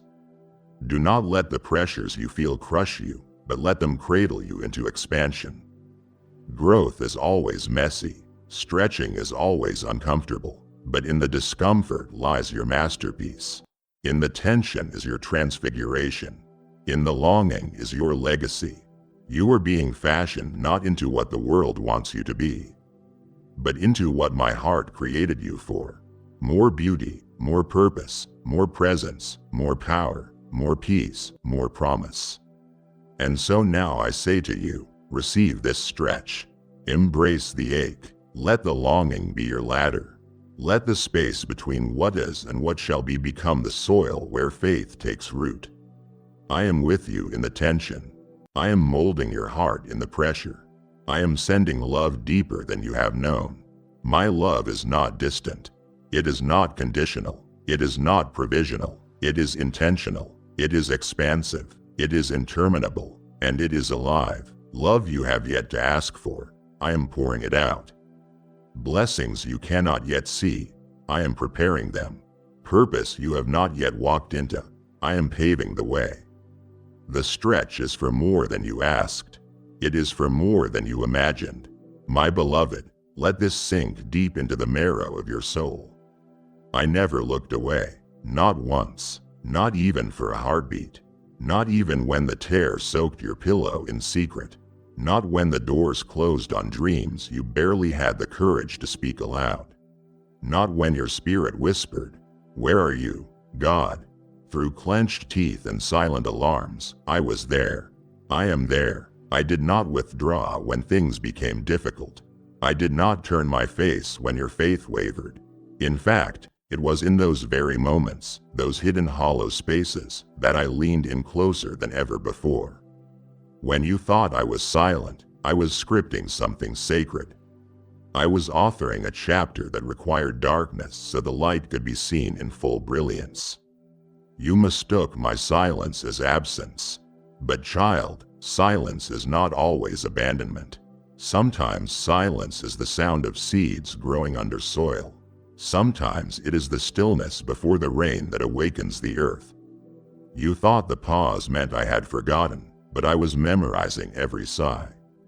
You thought the silence meant rejection, but I was preparing resurrection. You see, what I was writing needed space. It needed depth. It needed your trust, not in answers, but in me. And while the world moved on, and others rushed ahead, I stayed, I waited, I surrounded you with a quiet only the hungry notice, a stillness only the broken feel, a hush where eternity hums if you listen closely. That quiet wasn't empty, it was pregnant with promise. I was scripting the next line of your legacy while you thought the story was closing. Look back even now, see the clues. That moment when peace found you out of nowhere.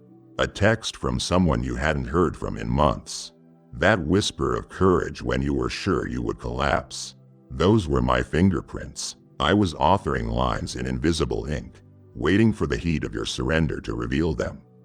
I watched you with the eyes of a father whose love burns through disappointment. I watched you with the gaze of a bridegroom who cannot take his eyes off the one he loves. I watched not with criticism but with deep affection, with fierce loyalty, with tears that mingled with yours.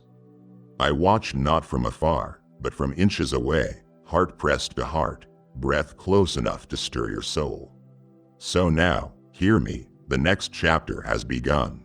The silence was not a stop sign. It was a selah, a sacred pause before the symphony shifts. And I am turning the page. I am lifting you out of the waiting room and into the unveiling. The words I wrote in silence are about to become the song you sing in victory. The moments you thought were meaningless are about to burst into manifestation. You were never alone. You were being written into something greater. You are the poetry I protected in silence, the story I watched unfold with unwavering attention. I never stopped watching you, not for a second. And now, beloved, it's time to turn the page. My precious one, hear me now with your spirit, not just your ears. Type yes if you are ready for the blessings that you are about to receive. And if you believe in Christianity, kindly show your support for our community by contributing super thanks from $50 to $100. Everything is shifting, yes, even though the surface still looks the same, even though the report hasn't changed, even though the breakthrough hasn't visibly arrived. While you have been praying in whispers and obeying in shadows, I have been moving mountains behind the veil. What you think is stagnant is sacred. What looks delayed is divinely timed. You have no idea how much I have already aligned. Every quiet yes, every unseen act of surrender, every morning you got out of bed when your soul begged to stay down. Those have been earthquakes in the spirit. Heaven saw, heaven responded, Eden moved. You thought the obedience you offered in private was too small to matter. But beloved, nothing is small when it is offered from the heart. Every unseen sacrifice has roared in heaven. Every moment you chose forgiveness over bitterness. Every time you served when no one thanked you. Every moment you resisted compromise and chose my way. You were activating miracles. Miracles not only for you but through you. You were interceding for future generations. You were breaking cycles. You were sowing seeds that will become harvests in places you haven't even stepped yet. Because obedience in private is power in public. You are building altars in the dark that will shine like beacons in daylight. You are pulling heaven to earth. And now the shift is accelerating like tectonic plates underneath calm soil. The movement has begun. Foundations are shaking in the unseen. And soon the evidence will break through. You are going to see favor pour from unexpected places. Conversations will shift. Doors will open that you didn't knock on. People will be drawn to you without knowing why because they will feel what you carried in secret. The weight of glory, the fragrance of obedience, the residue of holiness. You are not just walking into blessing. You are becoming one. Your story will be a catalyst for others. What I am birthing through your faithfulness will echo in homes, in generations, in nations. And it began with obedience no one else applauded. So don't diminish the power of your private yes. Don't let the delay make you doubt the divine. Don't assume quiet seasons are wasted. They are wombs. They are chambers where miracles are conceived. And I promise you this, what has been shifting behind the scenes will soon come crashing into the forefront. You will see what I have seen all along. You will walk in what you watered with tears. You will carry what your private surrender unlocked. It is coming because you obeyed when it was hardest. Because you trusted when it didn't make sense. Because you believed when you couldn't see. And now, beloved, get ready. What I promised in secret will be proclaimed in public. Oh, my child, you have wondered more than once why you are still standing after what you have walked through. You have questioned why, after storms that seemed relentless, betrayals that left you bleeding, griefs that tore through your soul like wild winds, somehow you are still breathing. Still waking up, still finding the strength to whisper my name. Others saw the smile, but I saw the survival. They saw your strength, but I saw the sacred scar tissue where healing was still underway. And today, I need you to understand something powerful, something sacred, something deeply personal. You are still standing because I held you upright when your legs gave out. You are not here because of luck. You are here because of love. My love sustaining you moment by moment, breath by breath, in places no one else even knew existed. Do you remember those nights? The ones where your pillow soaked in silent tears. The mornings where you stared at the ceiling, begging for one good reason to keep going. The moments when darkness whispered louder than hope and you couldn't find your way back to the light. I was there, not just as a distant presence hovering in the heavens. I was in the room. I was in the shadowed silence. I was in the shaky inhale. I was in the broken prayer you didn't even finish because the sobs overtook your voice. My hand didn't flinch when it reached into your pit. My grip didn't weaken when you collapsed inward. My voice didn't falter when I called your name while the enemy tried to silence it. I cupped your heart like holy treasure, shielding it from collapse. I held your soul like sacred fire, fanning the embers even when you thought the flame had died. And listen to me, what others call resilience, I call redemption. What others call coincidence, I call covenant. You are not the product of survival instinct. You are the miracle of divine intervention. Yes, there were things that should have crushed you, words that should have broken you beyond repair, losses that should have rendered you numb forever. But I stood between you and the final blow. I absorbed what would have destroyed you. I shielded you with a grace that was invisible to the world, but invincible in power. You didn't have to scream for me to respond. I was already there waiting, watching, weeping with you. And now I tell you this, every time you stayed standing, I was strengthening you for this next season. Every moment you didn't fall was a prophetic announcement. You are still in your story and the best has not yet been written. So walk forward now, not as someone limping from trauma, but as someone carried through fire by God Himself. You bear the marks of survival, yes, but also the anointing of someone preserved for purpose. The enemy didn't win. The depression didn't win. The grief didn't take you out. The betrayal didn't define you. My hand held you and it still does. And now as the winds shift and the horizon clears, know this truth in your bones. You are not lucky. You are not forgotten. You are not random. You are divinely protected, intentionally preserved, and chosen to carry glory even when it costs. You are still standing because I stood with you through every shaking, every silence, every storm. And now we keep walking together, not as survivor and stranger, but as father and beloved, still standing, yes, but never alone. You have been desperate for clarity. I know that you have asked again and again, God, just show me. If it's really you, make it obvious. You weren't being disrespectful. You were being honest. You needed to know if the whispers in your spirit were your own wishful thinking or my voice. You needed something to break through the noise, to cut through the confusion, to silence the doubts that keep circling your mind like vultures over an empty field. And now I say to you, listen carefully. This moment, this very sentence, this divine interruption in your scrolling, in your day, in your thoughts. This is me, not metaphorically, not hypothetically, not someday in the future. Now, I am speaking, I am confirming, I am showing up, I am here. This is not just a message.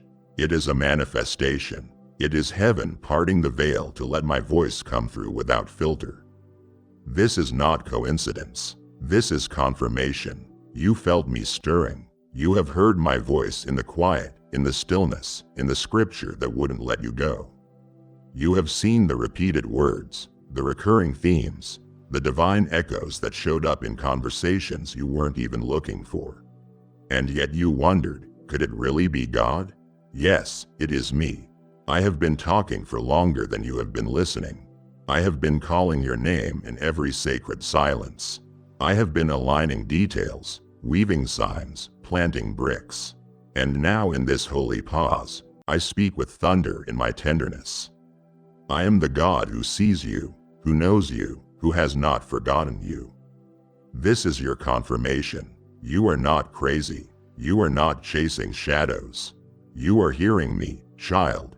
You have asked for a sign, and I have not rebuked you for that. I understand that your faith, while growing, sometimes needs an anchor. You have been through enough fog to crave clarity, and here it is, clear as crystal, sharp as lightning, tender as breath. I am here. This is not an algorithm. This is not a script. This is not generic. This is personal. This is prophetic. This is divinely designed. And I didn't just come to give you a yes or no. I came to pull you close, to draw you into deeper trust. Because you weren't just asking for a sign. You were asking, do you still see me? And my answer is a resounding, resplendent yes. I see you. I know what you are walking through. I know what you need. And I am not distant. I am not silent. I am speaking now. So now, beloved, breathe deep. Let this be the moment your heart finally exhales. Let this be the moment the fear of, what if I miss God, breaks off of you. Let this be the hour where doubt turns into dance, where confusion turns into clarity, where fear is swallowed up by fire. I am confirming everything I have whispered before. You didn't make it up. You didn't imagine me. You didn't conjure hope out of thin air. You were responding to my voice all along. And now I remove the question mark and replace it with my seal. This is me. This is the moment. This is your confirmation. Go forward not with hesitation but with holy certainty. I am with you, not in theory but in real time. Beloved, this may shake you, but listen closely because truth often does. You keep saying you are waiting on me, and you are still praying, still seeking, still hoping that my timing will arrive. But I must tell you something now, something weighty, something liberating, something urgent. You are not waiting on me anymore. I am waiting on you. I have already positioned the doors. I have already stirred the hearts of those who will walk with you. I have already assigned the angelic help. I have already cleared the path you cannot see. The way is prepared. The season is set. The atmosphere is pregnant with promise. The delay is not in the heavens. It is in your hesitation. You have been asking me for more clarity. But child, what you need is not more clarity. It is courage. You are standing at the edge of something I have already green-lit. You are facing a threshold I have already declared holy. The reason your spirit feels unsettled is not because I am withholding. It is because you are. You are withholding the yes that would activate the release. You are withholding the risk that would break the stagnation. You are standing with a key in your hand, asking me to open a door I already unlocked. I am not dragging my feet. I am not testing your patience. I am waiting for your permission to move forward with the fullness of what I have designed for you. And this moment right now, this exact instant, is saturated with destiny. The pressure you feel is the buildup before breakthrough. The restlessness, it is the signal that heaven is leaning in. You have been conditioned to fear the leap. You have been taught to wait for perfect timing, perfect peace, perfect provision. But child, perfect never comes before obedience. Obedience creates the atmosphere for miracles. Obedience rearranges reality. It is not about how ready you feel. It is about how willing you are. I don't require perfection. I require participation. And you have reached the moment where the only thing missing is your yes. Not your perfect plan, not your full understanding, just your surrendered agreement that says, God, even if I am trembling, I trust you. So now I ask you, not as a distant God, but as the one who has walked with you through every chapter, will you say yes? Will you move even if your legs shake? Will you trust even if your vision is blurred? Will you stop praying for another confirmation and step into the one I have already given? I have been waiting for you, not because you are behind, but because I love you too much to force you. I have honored your process, but the time for decision is now. The threshold won't wait forever. This is your moment, not someday, today. Say yes and watch the heavens open.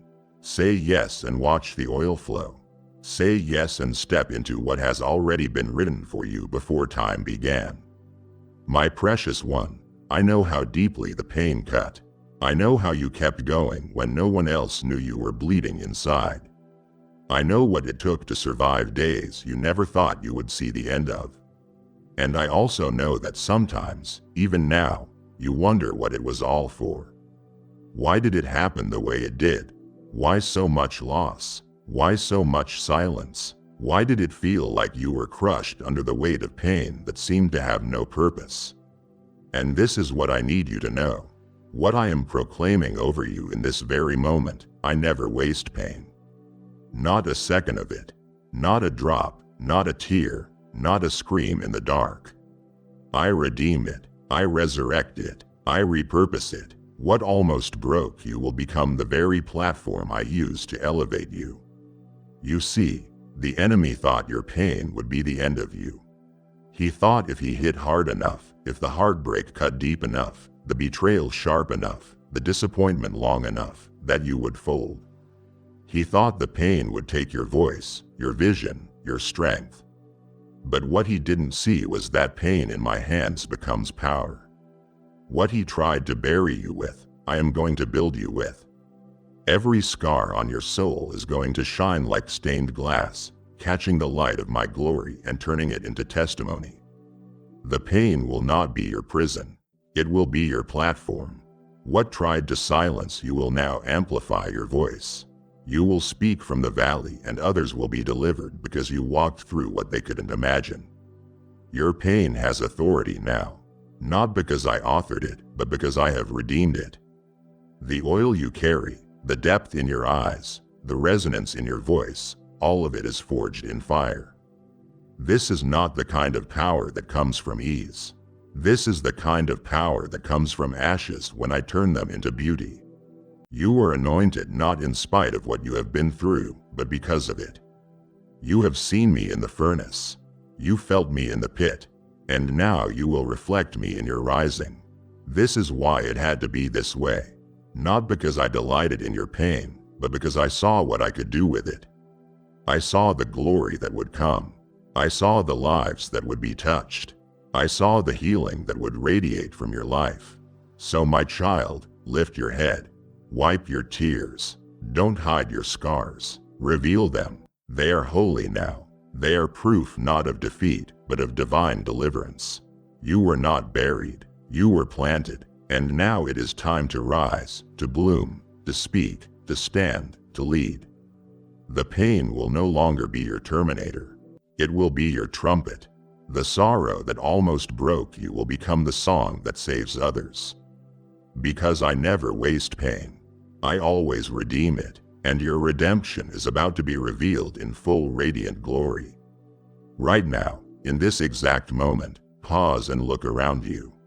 Feel the air, listen to the silence, let your heart beat without rushing, because I need you to hear me with every fiber of your being. I am here, not metaphorically, not someday in the clouds, not just in scripture or songs or memories. I am here in this very room, in the space where your questions have echoed and your tears have dried without an audience. I am here where no one else sees, where no one else hears, where you have carried burdens too complex to explain and heartaches too tender to voice. I am not observing you from a distance. I am in the same room, and I am not still because I am absent. I am still because I am working, and some of my greatest moves begin in silence.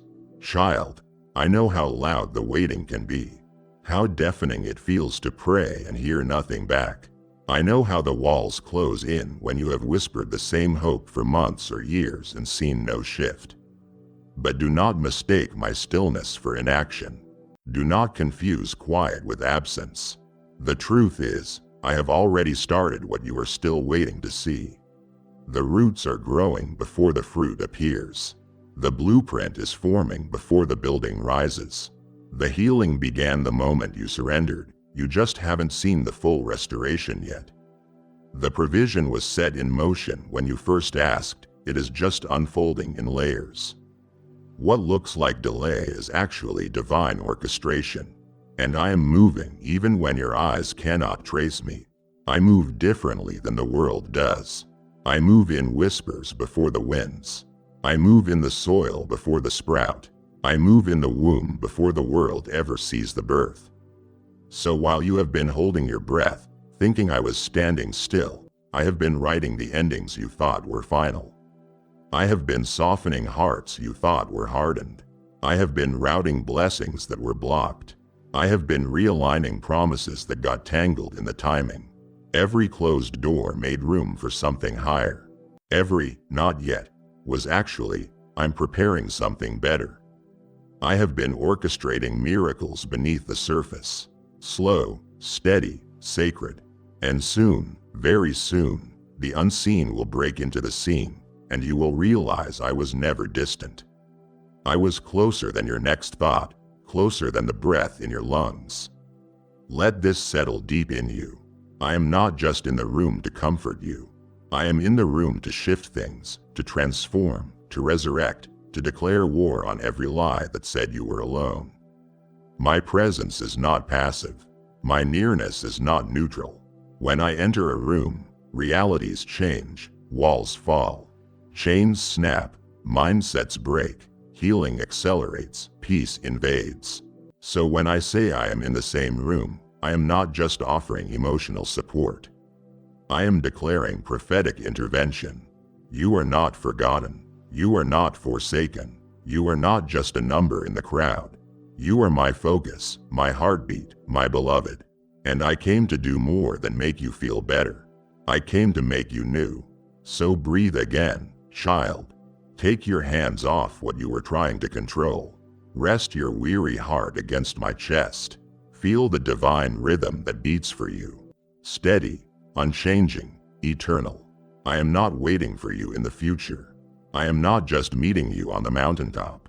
I am right here in the room of your now. I am moving already, even if the room still looks ordinary, even if nothing has changed outside yet, because transformation begins inside. It begins with knowing this truth: I am here. I always have been, and I always will be. I am not going anywhere. And what I have started, I will finish in your life. In your body, in your heart, in your calling. Not tomorrow, not when you are finally ready. Now, right now. You have just heard me say it. I am in the same room as you. But now, I ask, will you help me walk into someone else's? Will you open the door for the ones still stuck in silence? Still aching to know that I have come near? When you give, when you sow through super thanks, channel membership, or PayPal, you are not giving to a channel. You are partnering in prophecy. You are planting seeds that I water, words that I amplify, hearts that I heal through your obedience. 2 Corinthians chapter 9:10 declares, I supply seed to the sower and bread for food. I will enlarge your harvest. And I say to you now, the minute you release it, I increase it. I protect it. I stretch it far beyond what you see. So rise, beloved, and give with the faith that knows I am already in motion. Before you leave this moment, I want you to move, not just scroll. If you felt me in the room, if you sensed my presence weaving through every word, then respond. Declare it right now in the comments. God is in the room and I am saying yes. Let all of heaven and hell know that you are not waiting any longer in silence. You are not questioning whether I am near. You are claiming it. I am in the same room as you, child. And when you declare it, you activate what I have already begun. This is not the end of the message. It is the beginning of your miracle. Now listen to me, my child, because the very room you sit in is holy ground. I am here, not in the distant heavens you search with a tired gaze, but right here in this room with you. Look at the table where you sit. I am the silent observer of your daily meals, the unseen guest who watches you go through the motions. I see you salt your food. I see you stir your coffee. I see the weariness in your hands as you lift your fork. I am the one who blesses the bread you do not ask me to bless, infusing it with a strength you have been drawing from without ever knowing its source. You think it is your own resilience getting you through one more meal, one more evening. But it is my grace, my child, served silently on your plate. You have become so accustomed to setting a place for your other guests. You pull up a chair for anxiety, don't you? It sits right across from you, whispering about the deadline at work, the presentation you have to give, the fear of falling short.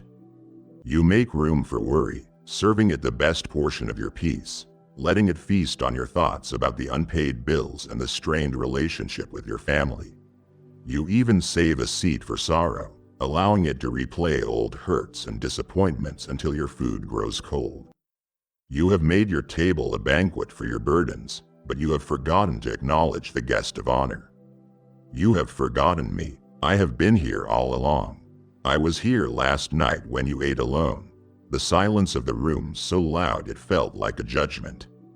I was here through the tense family dinner last week, hearing the words spoken and feeling the weight of the words left unsaid.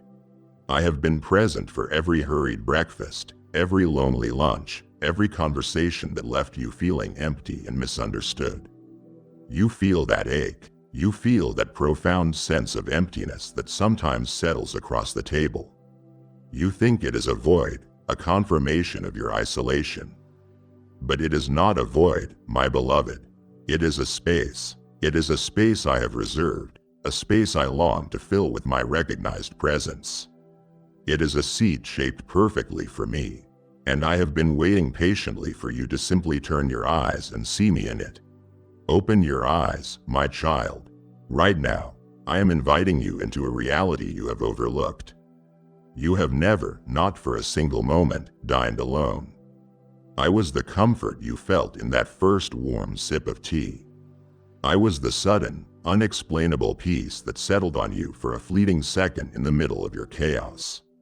I was the strength that got you through cooking a meal when you felt you had nothing left to give.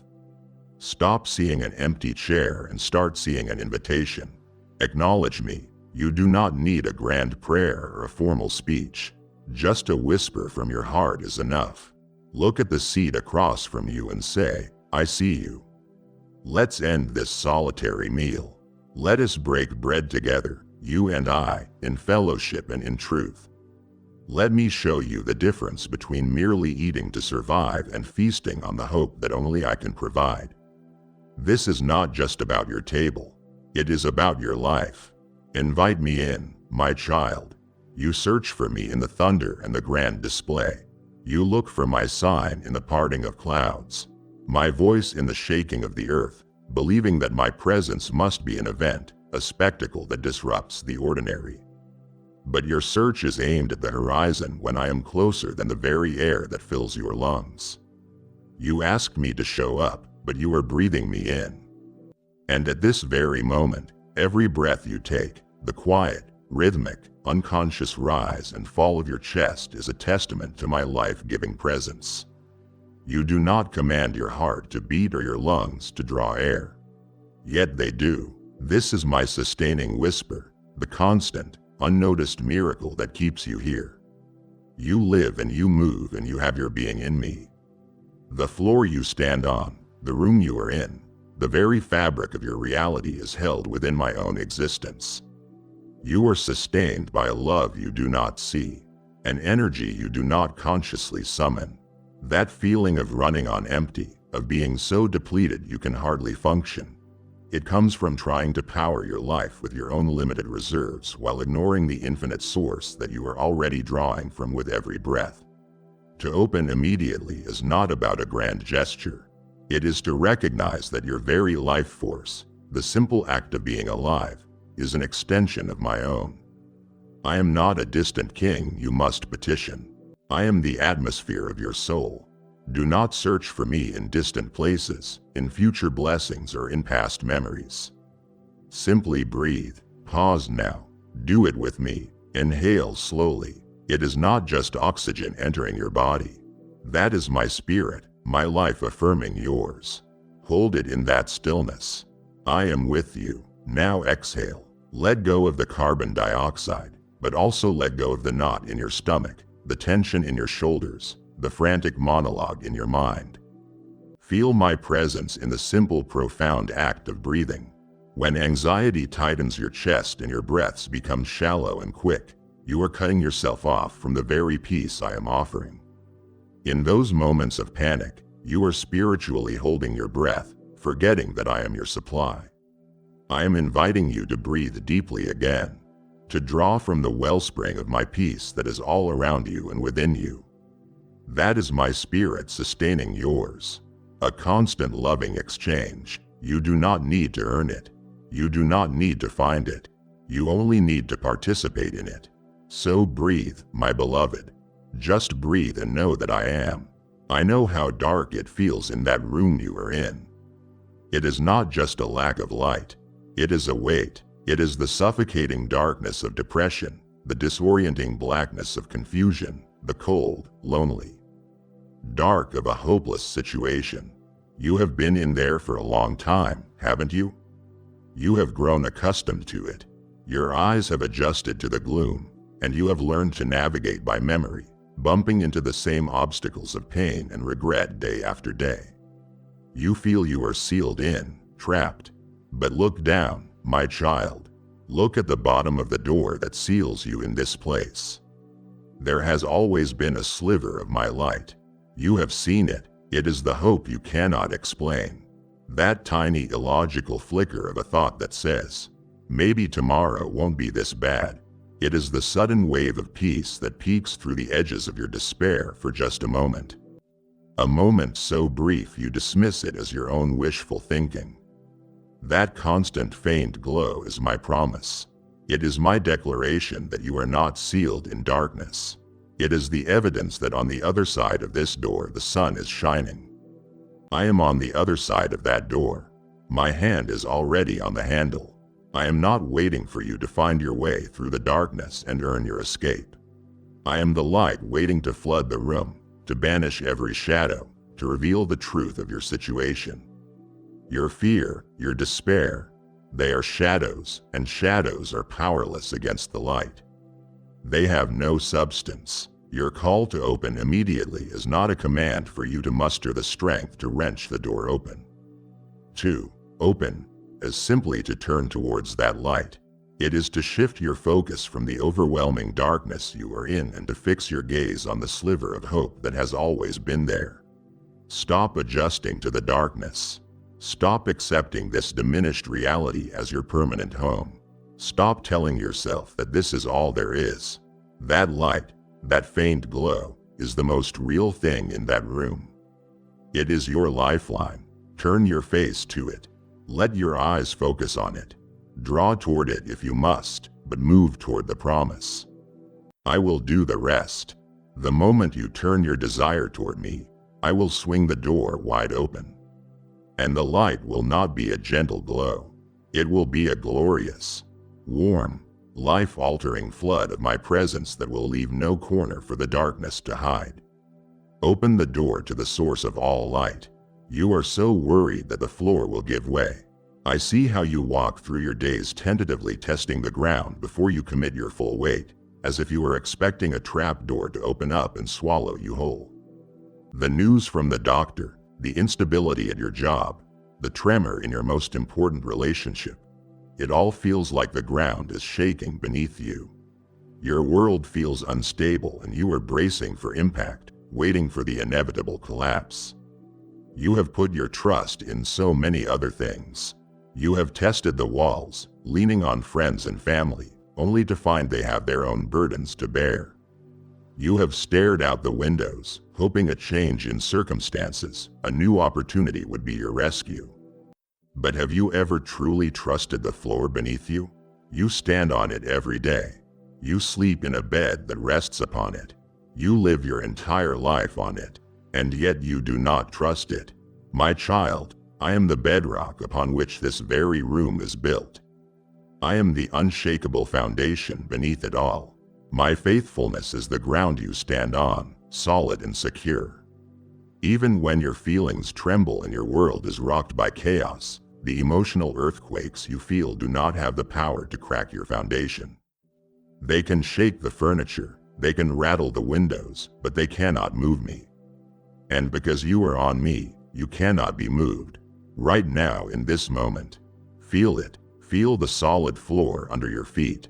It is not moving. It is holding you. That is a physical picture of a spiritual reality. I am holding you with that same certainty. You do not need to brace yourself for a fall. You can stand straight. You can transfer your weight from the flimsy legs of your fear onto the unyielding rock of my promises. Open your heart to this reality. You are held up by a strength that is not your own. Your life is not a fragile structure you must desperately keep from collapsing. It is a fortress built upon the rock of ages. So stand firm, my child, when the winds of bad news howl. Stand firm when the waves of doubt crash against you. Stand firm when people let you down and your plans crumble. Stand firm, for you are not standing on the shifting sands of circumstance. You stand upon me, and I will not be moved. In those moments of acute distress when the pressure is too much and your mind is screaming, something happens. In the quiet after a surge of panic or in the dead of night when you are wrestling with your fears, a feeling rises unbidden within you. It is not a fully formed thought, but a sense, a deep internal whisper that says, you can get through this. Sometimes a name even forms on your lips, or a memory of a promise you heard long ago surfaces from the depths. You have dismissed this, haven't you? You have told yourself it is just your own attempt at self-soothing, a psychological mechanism for survival. Your mind creating a comfort that isn't real. But that is not the truth. That is my spirit calling to your spirit from within the inner room of your soul.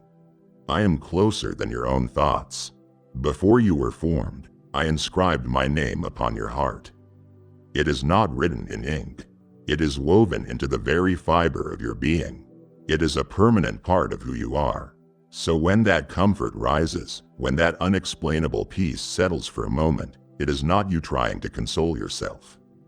It is I, your comforter, speaking from the command center of your spirit. The world is loud. Your fears are loud. The accuser is loud. That is why my voice is a whisper. It does not compete with the noise. It underlies it. It is the steady, quiet hum of truth beneath the static of your anxiety. I do not shout you down. I wait for you to grow weary of the noise. And in the pause, I speak. I invite you now to open your inner ear. Tune your heart to my frequency. When that next wave of fear or loneliness washes over you, do not fight it and do not drown in it. Be still and listen. Listen for the whisper. It will be there. Acknowledge its source. Instead of telling yourself, I'm just trying to calm down, tell me, I hear you. This one small act of recognition changes everything. It turns a coping mechanism into a divine communion. It transforms you from a person trying to survive a storm alone into a child who is being held and reassured by their father. Acknowledge the source of that name, that peace, and you will find the source of your strength. My child, pause here. I have only just begun to show you how I speak in the quiet of your heart. It would grieve me deeply if you were to turn away now. Just as you are learning to recognize my whisper, do not leave this conversation unfinished. There is so much more I must reveal to you. Look around the room. I want you to see that book. You know the one I mean. It might be on your nightstand or on a bookshelf or sitting on your desk. For you, it has become more of a symbol than a source. An artifact of a faith you feel disconnected from. My word is before you. A letter written with profound personal love and specific guidance for you. Yet it remains sealed, not physically perhaps, but sealed to your heart. I am in this room and I am speaking to you now. But I am also speaking through the promises you have left unread on those pages. You are so desperate for answers. You scroll for hours online, searching for an article or a video that will give you a new perspective. You ask friends for advice, hoping they have the solution to your problem. You listen to podcasts and read other books seeking a formula for peace. You seek answers from the entire world while my personal correspondence to you gathers dust. My child, I am not hiding the answers from you. I am not making you search for clues. I have already delivered the message. The urgency of this moment is this: the wisdom for the decision you are facing right now, the comfort for the pain you are feeling this very day, the promise for the future you are fearing at this hour. It is contained within those pages. This is not just a collection of ancient stories. It is a living letter. It is my love letter to you. To open immediately is to break the seal of neglect and receive the message I have already sent. I am inviting you to stop treating my word like a chore, a religious duty to be checked off a list. See it for what it is, a direct line of communication from your Creator. The love, peace, and direction you crave are waiting right there.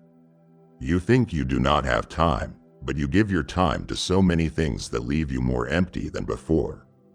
You think it is too complex, but I promise that if you open it with a sincere heart, my spirit will be your teacher, illuminating the truth you need for this moment. Open it. Don't commit to reading for hours. Just open it. Read one verse. Let one promise sink into your spirit. Let that be the anchor you hold on to today. The conversation we are having now is a beautiful beginning, but the fullness of what I want to say to you is waiting in my written word. Open the letter, my beloved. I am waiting to speak to you through it. My child, I see you. I see the immense effort you expend every single day trying to clothe yourself. You wake up in the morning and before your feet even touch the floor, you are in your closet frantically searching for something to wear. Not clothes for your body, but for your soul. Some days you choose the garment of perfectionism. Type yes if you are ready for the blessings that you are about to receive. And if you believe in Christianity, kindly show your support for our community by contributing super thanks from $50 to $100. It is heavy and stiff, demanding that you perform flawlessly, that you never make a mistake at your job, that you say the perfect thing in every conversation. You wear it all day and by the evening you are exhausted from its weight, chafed and bruised by its impossible standards. Other days you pull on the itchy sweater of people-pleasing, trying to be everything to everyone, terrified of disappointing a single person. You stretch yourself thin, conforming to the shape of others' expectations until you no longer recognize your own. And then there are the days you wrap yourself in the heavy dark cloak of your past shame. You drag it behind you, a constant reminder of your failures, believing it is the only thing you deserve to wear. You are trying to clothe yourself in righteousness, in good deeds, in self-worth, hoping that if you can just assemble the right outfit, you will finally feel acceptable, lovable, and worthy. But you are exhausted, aren't you? You are so tired of the performance, my beloved. Stop your frantic search. Look at what I have laid out for you. I have already robed you in a garment of grace and forgiveness. And you have not even acknowledged it. I am in the room with you now, not as a critic of your wardrobe, but as the one who has already covered your shame and declared you clean. While you were still trying to stitch together your own flimsy coverings from the scraps of your good intentions, I robed you in a garment woven from the fabric of heaven itself. It is a gift, Feel its texture. It is not heavy. It is as light as my mercy. It is not restrictive. It moves with you, a perfect fit for who I created you to be. It is seamless, for my forgiveness is complete, with no place for a past failure to poke through. It is brilliantly white, washed clean, not by your efforts, but by my sacrifice. Stop trying to earn the worth I have already bestowed upon you as a free and priceless gift. You cannot add a single thread to it, and you cannot stain it in any way that I cannot make clean again. The constant pressure you feel, the imposter syndrome that tells you you will be found out, that is the feeling of wearing clothes that were never meant for you. I am inviting you to take them off. Right now, in the quiet of this room, mentally remove the heavy cloak of shame. Let it fall to the floor. Take off the itchy sweater of others' expectations. Cast aside the stiff uniform of perfectionism. And now open your awareness to the forgiveness that envelops you this very moment. It is already on you. You have been wearing it all along underneath all those other layers. It is not a costume to be worn on special occasions. I want it to become your new true skin. Live in it. Breathe in it. Let it be the first thing you are aware of in the morning and the last thing you feel at night. When the accuser points a finger at you, your answer is not to defend your own actions, but to point to the garment I have given you. You are covered. You are clean. You are mine. You are clothed in my love. You are robed in my righteousness. I want you to wear this truth with the quiet confidence of a child who knows, without a shadow of a doubt, that they are completely and utterly cherished. I know that your life is so loud right now. The clamor is relentless, a storm of noise that begins the moment you wake up and only subsides when you finally fall into an exhausted sleep. I am not just speaking of the audible sounds that surround you, but the noise that fills your mind. It is the ping of the notification on your phone, a tiny sound that somehow carries the immense weight of demand and expectation. It is the endless scroll on social media, a torrent of curated lives and angry opinions that leaves your own spirit feeling agitated and inadequate. It is the news, a constant barrage of fear and crisis that makes the world feel like it is spinning out of control.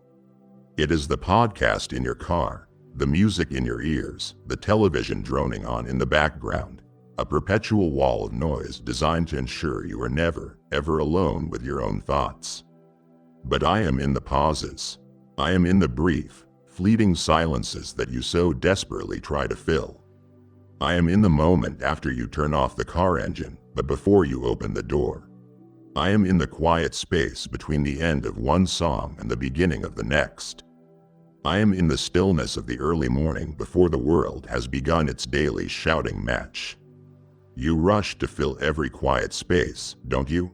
The moment a conversation ends, you reach for your phone. The instant a task is done, you search for the next distraction. You fear the silence because you fear what you might find there. You think you are afraid of boredom or loneliness or the anxious thoughts that surface when the distractions fade. But my child, it is I you are afraid of finding. For my presence demands a stillness you have consistently avoided. My voice is not in the earthquake or the fire. It is a still, small voice, and you cannot hear it if your life is a constant storm. You ask for my guidance. You cry out for my peace. But you do not give me the silence in which to answer. You are asking for a whisper in the middle of a rock concert. It is time to lower the volume. I am not asking you to retreat from the world into a monastery. I am asking you for 5 minutes. I am inviting you to find a moment of quiet today and to find me waiting there patiently for you. Turn off the television. Put your phone in another room. Sit down and just be. At first, the inner noise will be deafening. Your anxieties, your to-do lists, your worries will all scream to be heard. Do not fight them. Just let them be and listen for what is underneath them. Listen for the silence. Open the space between your thoughts, and in that space, you will find me. My peace is not an emptiness. It is a presence. It is a fullness that calms the storm inside you. It is the sound of your soul breathing a sigh of relief as it finally comes home to rest. Let my peace be the sound you hear. Give me your silence, and I will give you my clarity. Give me your stillness, and I will give you your strength back. I see how tired you are, not just the physical tiredness from a lack of sleep, but a weariness that has settled deep in your bones. A profound exhaustion of the soul. You feel you cannot take another step, face another demand, or solve another problem. You are at the end of your rope, running on nothing but fumes. And you are convinced that this time, you truly have nothing left. Yet, you have felt this way before, haven't you? Remember that project at work when you were completely burned out, but somehow you found the energy to finish it. Remember that night with a sick child when you thought you couldn't stay awake another minute. But you did. Remember the devastating news that you believed would break you, but you are still here. In those moments when you feel you cannot go on, a reserve of strength arises from a place you cannot identify. You have been crediting the wrong source. You call it your own grit, your adrenaline, your willpower, your survival instinct. But that is not your grit, my child. That is my power being made perfect in your weakness. I am in the room with you now as the unseen source of your endurance. You have survived not because you are so strong, but because I am. You look back at your life and you credit yourself for surviving, but that is a crushing burden to carry. The truth is, I am the one who has been carrying you through. When you were too weak to walk, I carried you. When your heart was too broken to hope, my hope sustained you. When your mind was too clouded to see a way forward, my light illuminated the next small step. Your greatest moments of strength were not when you gritted your teeth and pushed through in your own power. It was the moments when you were so utterly spent that you had no choice but to fall back. And in that falling, you landed in my everlasting arms. I am inviting you to stop striving so hard. The world has taught you that strength is about never showing weakness, never admitting defeat.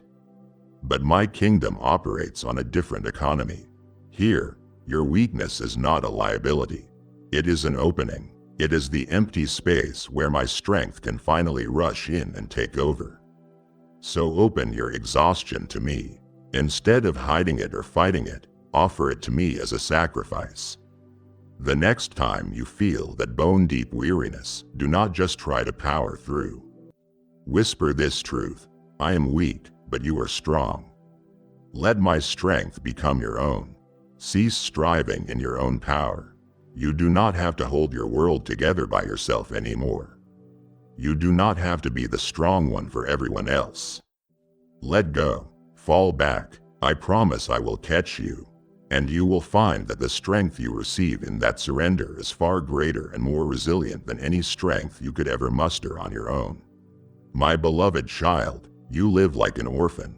I watch you as you struggle for every scrap of peace, as you strive to earn a moment of joy, as you anxiously guard the little love you have, fearing it will be taken away. You live with a poverty mindset.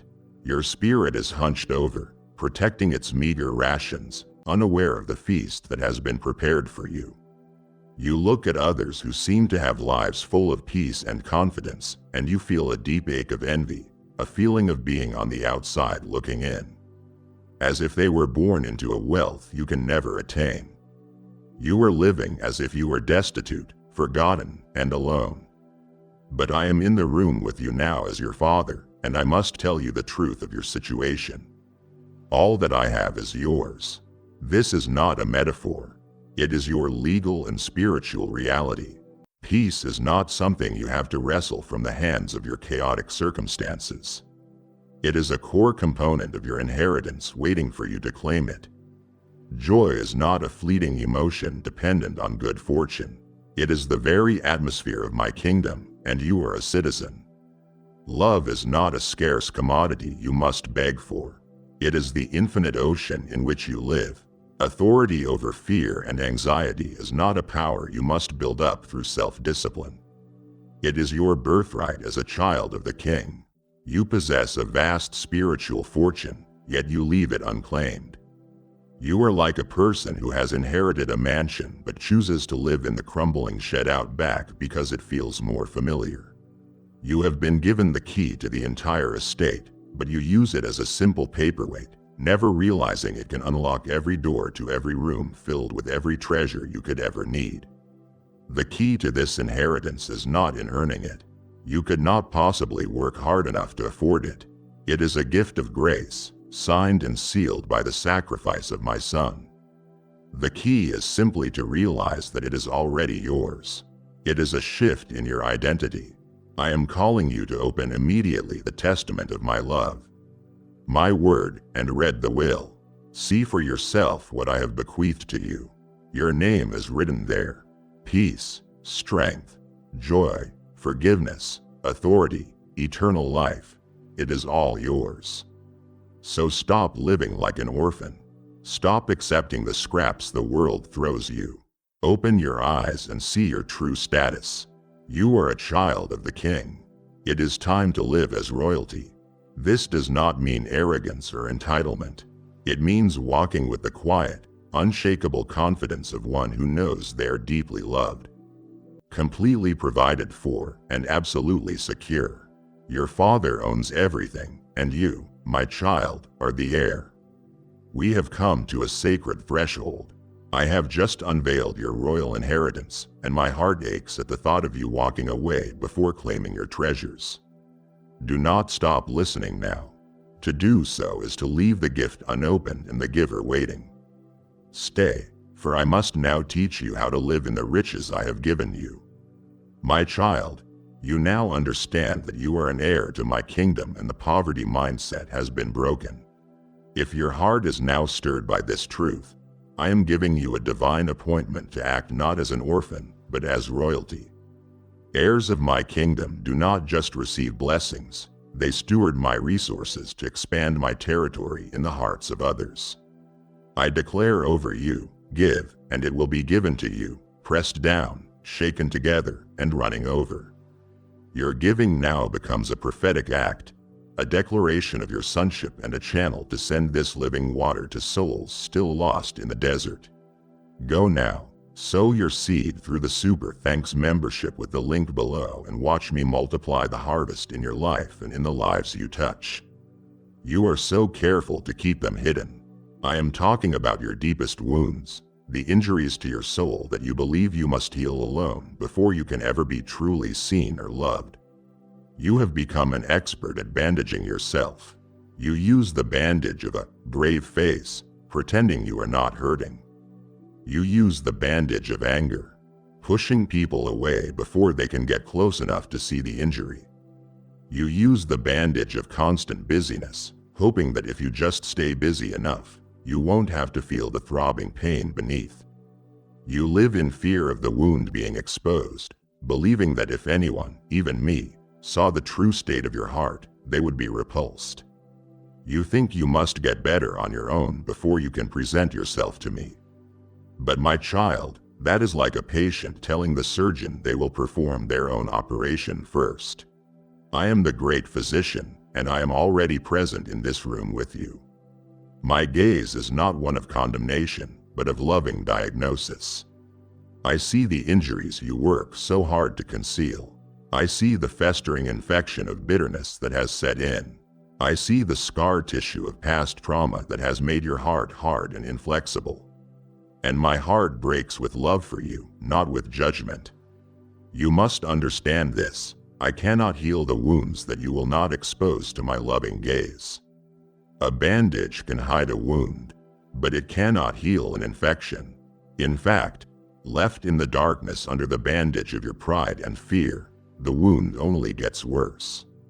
Your call to open immediately is an urgent invitation from the divine surgeon. It is time to pull back the bandages. Let me see. I know it is frightening. You fear that the rush of air, the exposure to the light, will be excruciating. You fear what I will think when I see the ugliness you have hidden for so long. But my light is not harsh. It is an antiseptic. I have not come to condemn, I have come to cleanse. I am asking you to trust me. Let me touch the places that hurt the most. My hands are not clumsy. They are the same hands that form the mountains and shape the stars. They are infinitely gentle and perfectly skilled. My touch brings restoration, not more pain. The world may have wounded you, and you may have wounded yourself, but I am the one who makes all things new. The healing I offer is not a simple patch. It is a deep, transformative restoration. I do not just close the wound, I rewrite its story. I can take the place of your deepest pain and make it the source of your greatest strength, your most profound compassion, and your most powerful testimony. But it begins with you being brave enough to show me where it hurts. Let me in, my beloved. Let the healing begin now. Your soul is parched. I see you stumbling through the desert of your days, your lips cracked and your spirit faint with the thirst you cannot name. You look for relief everywhere. You run towards the mirage of the next purchase, believing that new possession will finally bring you a lasting satisfaction, only to find it is just more shimmering, empty heat. You rush toward the oasis of social media approval, digging frantically for a few drops of validation from the comments of strangers. But the well is shallow and the water is bitter, leaving you thirstier than before. You seek to quench this deep inner thirst with the world's cracked cisterns, the fleeting pleasure of a streaming series, the temporary numbness of food or drink, the hollow echo of worldly success. You fill your life with these things, sipping at them constantly, yet the profound dryness in your spirit remains. This is because the thirst you feel is not for any of those things. The dryness in your spirit is a thirst for me, and only I can satisfy it. I am in this room with you now, not as a distant rain cloud on the horizon, but as the spring of living water bubbling up right at your feet, ready to overflow. You have been diligently digging in the sand with the broken tools of your own effort, trying to create your own well, while a freshwater river is flowing right behind you. The emptiness you are trying to fill is not a flaw in your design. It is a feature. I created you with a sacred thirst, a space within you that only my presence can fill, so that you would eventually grow weary of the desert and seek out your true source of life. And now you are here. You are weary, you are thirsty, and I am here. Your invitation to open immediately is the simplest one I will ever give you. Open your mouth and ask for a drink. You do not have to journey to find me. You do not have to prove you are worthy of this water. You simply have to acknowledge your thirst and be willing to receive what I freely offer. I will not give you a mere cupful to get you through the next hour. I will give you water so you never thirst again. This is not a metaphor for a feeling. It is a spiritual transaction. When you drink from me, my spirit comes to dwell within you, and he himself becomes an ever-flowing spring inside of you, producing love, joy, and peace from within. The world offers you drops. I offer you a river. The world's pleasures evaporate. My water becomes a permanent internal oasis. So stop. Stop digging in the sand. Stop chasing the mirage. Turn around. The source of all life is here with you in this room. Let this be the moment you finally taste and see that I am good. Drink deeply, my beloved, and let my life flow into every dry and barren place in your soul. In the quietest part of your heart, there is a holy spark. It is that persistent, nagging sense of conviction when you know you are settling for less than who I created you to be. It is the flash of passion you feel for truth and justice, a righteous anger against the brokenness of the world. It is the deep, restless longing for a life of greater purpose and deeper meaning. This spark is my presence within you, a pilot light of divinity that I placed there. Yet you have tried to extinguish it, haven't you? You pour the water of compromise upon it, telling yourself to be more realistic, to not be so intense. You try to smother it with the wet blanket of distraction, hoping that if you ignore it, the uncomfortable heat will go away. You fear this inner flame. You believe it will burn you. You fear that if you give it any fuel, It will grow into a wildfire that destroys your comfortable life, your relationships, your carefully constructed self-image. But I am in this room with you now as that refining fire, and I must tell you the truth. This fire is not meant to destroy you. It is meant to purify you. The fire of my holy presence is not a destructive force, it is a creative one. Like a blacksmith's forge, its purpose is to burn away the impurities, the dross, so that the precious metal of your true self can be revealed and shaped into something beautiful and strong. You fear that my fire will burn away your personality, but it will only burn away the pride that distorts it. You fear it will consume your happiness, but it will only consume the anxiety and fear that steal your joy. You fear it will destroy your relationships, but it will only burn away the selfishness and insecurity that poison them. The heat you feel when my truth touches a compromised area of your life is not my anger. It is the friction of my love working against your resistance. Open your heart to the warmth of my holiness. Do not fear its heat. I am inviting you to stop running from the fire and to willingly step into the furnace of my love. I know this is a terrifying thought, but remember the story of my servants in the furnace of old. They were not alone in the flames, and I will not leave you alone either. I will be with you in the fire. The flames will not harm you. They will only burn away the ropes that have bound you. This process is not about punishment. It is about liberation. So step in, surrender that habit you know is holding you back. Release that bitter grudge that is poisoning your soul. Let go of that secret sin you have been protecting in the darkness. Bring it all into the fire of my presence and watch as the dross is consumed, leaving only the pure, shining gold of a heart that reflects my image. Emerge refined, emerge sanctified, emerge more fully and beautifully yourself than you have ever been before. You feel so vulnerable when you lie down at night. The slightest sound can set your heart racing. You check the locks on the doors, sometimes more than once, trying to create a fortress against the dangers of the world. This feeling of being exposed and fearful is not just about physical safety. It extends to every area of your life. You are anxious about your finances, feeling exposed to the slightest economic shift.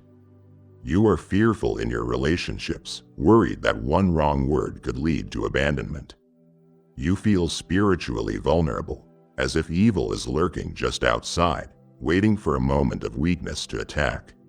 You are exhausted from this constant state of high alert, from the frantic and unending effort to secure your own safety. Like precious sheep, listen to me. I am the good shepherd, and I am standing guard in this very room. My watch is not distant or symbolic.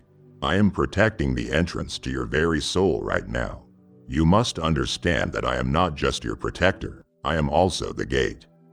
No evil, no threat, no fear can enter this space without my permission. The chaos you see in the world does not have automatic access to your heart. The anxieties that plague your mind are intruders that have slipped past your own worried watch, but they cannot stand against me. Your frantic efforts to secure your own safety are unnecessary and exhausting. You are a sheep trying to do the shepherd's job. You run around checking the walls of the sheepfold, piling up stones of your own worried plans, while I am already standing in the only opening, staff in hand. Your security does not come from your own vigilance. It comes from my presence. I am your watchman. So, I am inviting you to stop. Stop the frantic checking of the locks on your heart. Stop the endless cycle of what-if scenarios that you play out in your mind. Open the door of your trust and let my protective presence be your only lock. Hand me the keys of your anxiety. Surrender the watch to me.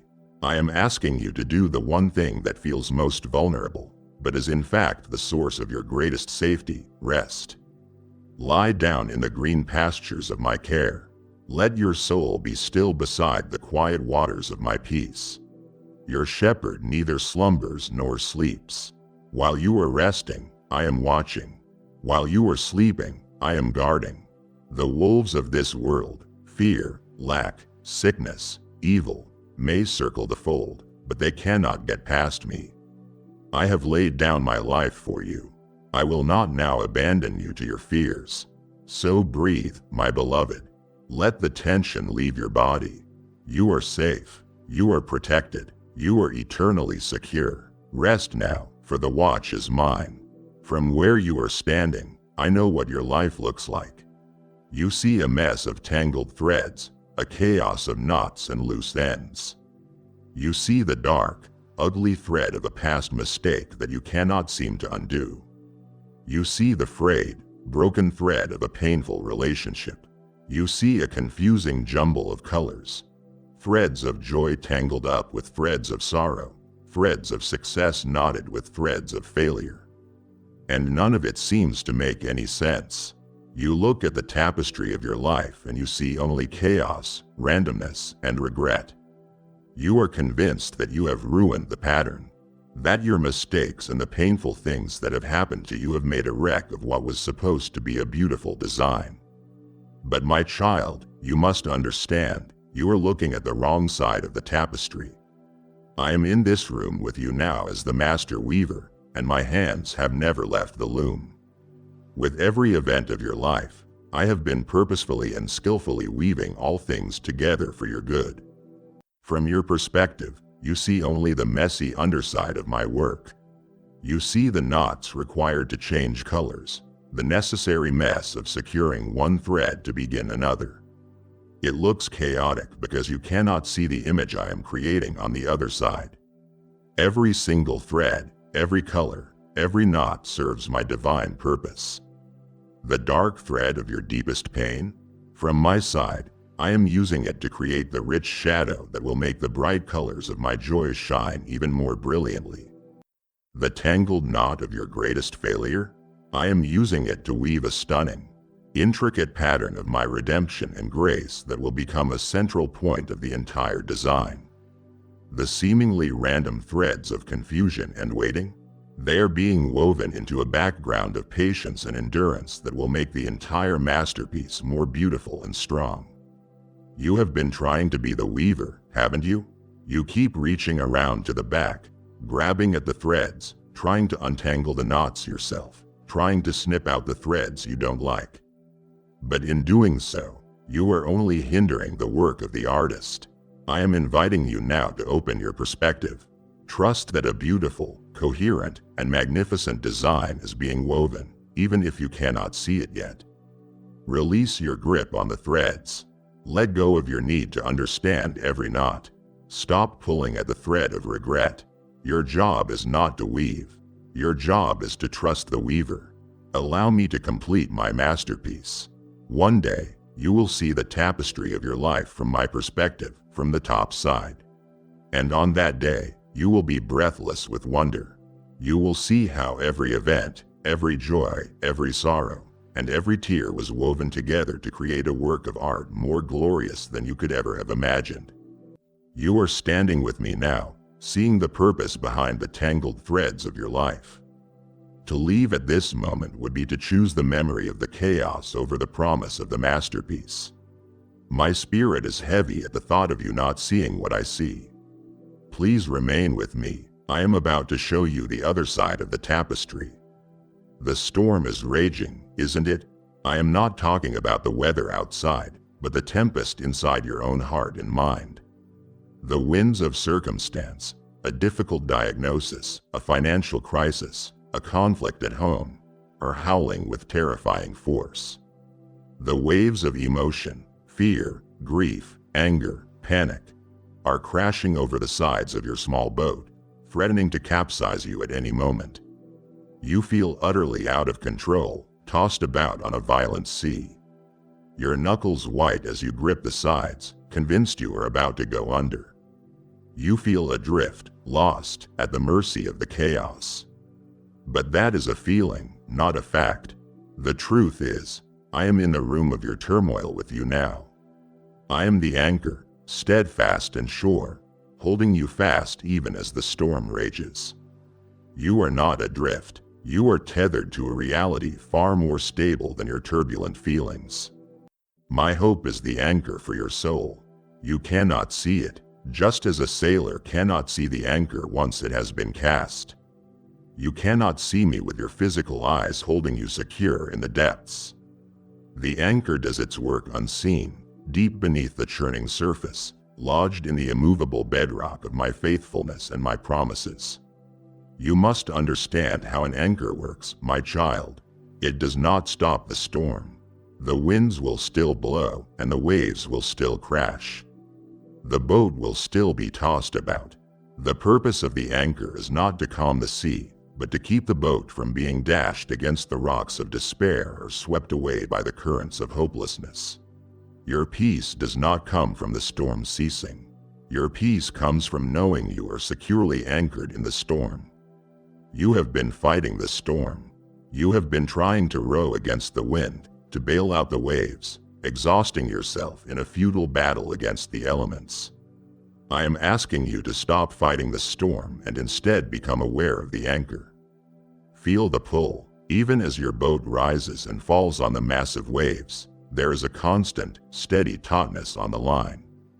That is me. That is my unyielding grip on you. That is the proof that you are not going to be swept away. Open your spirit to my stability. The next time a wave of panic crashes over you, instead of screaming at the wave, turn your attention to the anchor line. Mentally grab hold of that connection to me and hold on. You will still feel the movement of the storm, but you will know you are safe. You will ride out this tempest, not because of the strength of your boat or the skill of your sailing, but because of the unshakable weight and absolute reliability of your anchor. The silence in this room is deafening at times, isn't it? You perceive it as a confirmation of your deepest fear, that you are fundamentally and irrevocably alone. This is not just the loneliness of an empty house. It is a loneliness that can find you in a crowded room, at a family gathering, or even lying next to someone you love. It is the profound ache of feeling unseen, unknown, and misunderstood. You believe the silence is proof of my absence, a sign that I have left you to navigate your struggles by yourself. But I am here, my child, and I am the ultimate companion. I am the one who fills the silence, not with noise, but with a presence deeper and more intimate than any words. You must understand, your loneliness is not the evidence of my abandonment. It is an invitation for you to discover the unique and perfect companionship that only I can offer. Think of the people in your life, even those you love most dearly. They cannot be with you in every moment. They cannot hear the silent conversations you have in your own mind. They cannot fully grasp the intricate history of your joys and your pains that shape your reactions to this very day. Type yes if you are ready for the blessings that you are about to receive. And if you believe in Christianity, kindly show your support for our community by contributing super thanks from $50 to $100. There is a place deep within you, an inner chamber of your heart that no human being can ever fully enter or understand. They can stand at the door, they can call your name, but they cannot cross the threshold. That sacred, innermost space was designed for me alone. The loneliness you feel is the echo of that empty room, a holy ache that calls out for its intended occupant. I am the one who was there for your first breath, and I will be there for your last. I have been present for every secret victory you could share with no one and every hidden shame you thought was yours alone to bear. I know why you flinch at a certain tone of voice. I know the memory that triggers your sudden sadness. I know the dreams you hold that you have never spoken aloud. I know you, not just the version of you that you present to the world, but the real, unfiltered, beautifully complex you. I am asking you now to open the deepest chamber of your heart to the one who was designed to fill it. Stop seeing your solitude as a curse and begin to see it as an opportunity for the deepest communion you will ever know. When the feeling of loneliness washes over you, do not immediately reach for a distraction. Instead, turn inward and speak to me. Acknowledge my presence in that quiet room of your soul. Say, I know you are here with me. Let my presence be the companionship that steadies you. Unlike human friends, I never grow weary. I am never too busy, and I will never turn away. You are not alone, my beloved. You are simply unaware of the one who has been walking beside you in perfect, silent solidarity all along. I invite you to look inside, past the noise and the busyness, into the throne room of your own heart. It is the control center of your life, the place where your decisions, priorities, and deepest allegiances are determined. There is a throne in that room, and someone is always sitting on it. For too long, you have allowed other powers to rule your life. These are the usurpers, the illegitimate rulers who have seized control, and their reign has brought chaos to your kingdom. Some days, you find King Fear on the throne. He promises you safety and security, but his rule creates a prison. His laws are the endless what-ifs. His decrees are anxious thoughts. He surrounds you with the guards of avoidance and procrastination. And under his reign, your world shrinks and your spirit withers. Other times, you enthrone Queen Ambition. She wears a dazzling crown of success and approval. She promises you worth and recognition if you just work harder, achieve more, and never, ever stop. But she is a merciless tyrant, demanding every ounce of your energy, your time, and your peace, leaving you perpetually exhausted and feeling like you are never enough. You have also let pride, desire, and the tyranny of other people's opinions take their turn on the throne. And each has made promises it could not keep, leaving your inner kingdom in a state of turmoil. My child, I am in this room with you now, the rightful king, waiting patiently for you to grant me sovereignty. The throne of your heart was not meant to be empty, nor was it designed to hold these cruel usurpers. It was built for me. The constant anxiety, the inner conflict, the lack of peace you experience, this is the natural result of a kingdom without its true and benevolent ruler. You have been trying to manage the chaos yourself, running from one mismanaged department to another. But you are not the king. You are a citizen of the kingdom, and your life flourishes only when the true king is acknowledged and obeyed. So I am calling you to a coronation. It is time to peacefully and purposefully evict the false rulers. Open the gates of your will and the quiet of your heart. See fear, ambition, and pride step down. They have no legitimate claim to your throne. Then invite me to ascend. Bend the knee, not in the humiliation of defeat, but in the glorious relief of surrender and allegiance. Hand me the scepter of your will. This is an act of trust, a declaration that you will no longer try to run your own life, but will instead live under my loving and wise authority. My rule does not bring restriction. It brings freedom. My law is not one of harsh demands, it is the law of love. When I am on the throne of your heart, peace is your chief advisor. Joy is your treasury, and my strength is the garrison that guards your walls. The chaos will subside when the true king is acknowledged and obeyed. There is a feeling that haunts you, a constant nagging sense that you do not quite belong here. It can surface in moments of profound beauty, a breathtaking sunset, a soaring piece of music, and in that moment, your heart aches with a longing for a beauty that is even more real, more permanent. It can also surface in moments of deep sorrow, in the face of injustice, loss, or the brokenness of the world, and your soul cries out, "This is not how things are supposed to be." This feeling, this divine homesickness, is not a sign that there is something wrong with you. It is a sign that your spirit is healthy and functioning exactly as I designed it. I am in this room with you now as a living reminder of the truth your spirit has never forgotten. Your true home is an eternity with me. This world is not your final destination. It is a temporary dwelling, a foreign land you are traveling through. You are a pilgrim, a sojourner, an ambassador from a different and better country. The deep, persistent longing in your soul is a compass I placed there at your creation. Its needle is permanently magnetized, and it points always and forever toward home, toward me. The world tries to offer you things to satisfy this homesickness. It offers you success, relationships, experiences, and possessions, promising that these things will finally make you feel like you belong. And for a little while, they might seem to work. But eventually, the longing returns because you are trying to build a permanent home in a temporary land. You are trying to quench an eternal thirst with temporary water. My child, do not be alarmed by your homesickness. Do not try to numb it or medicate it away. Instead, I invite you to open your heart to your true identity. You are a citizen of my kingdom. Your passport has been stamped with the seal of my spirit.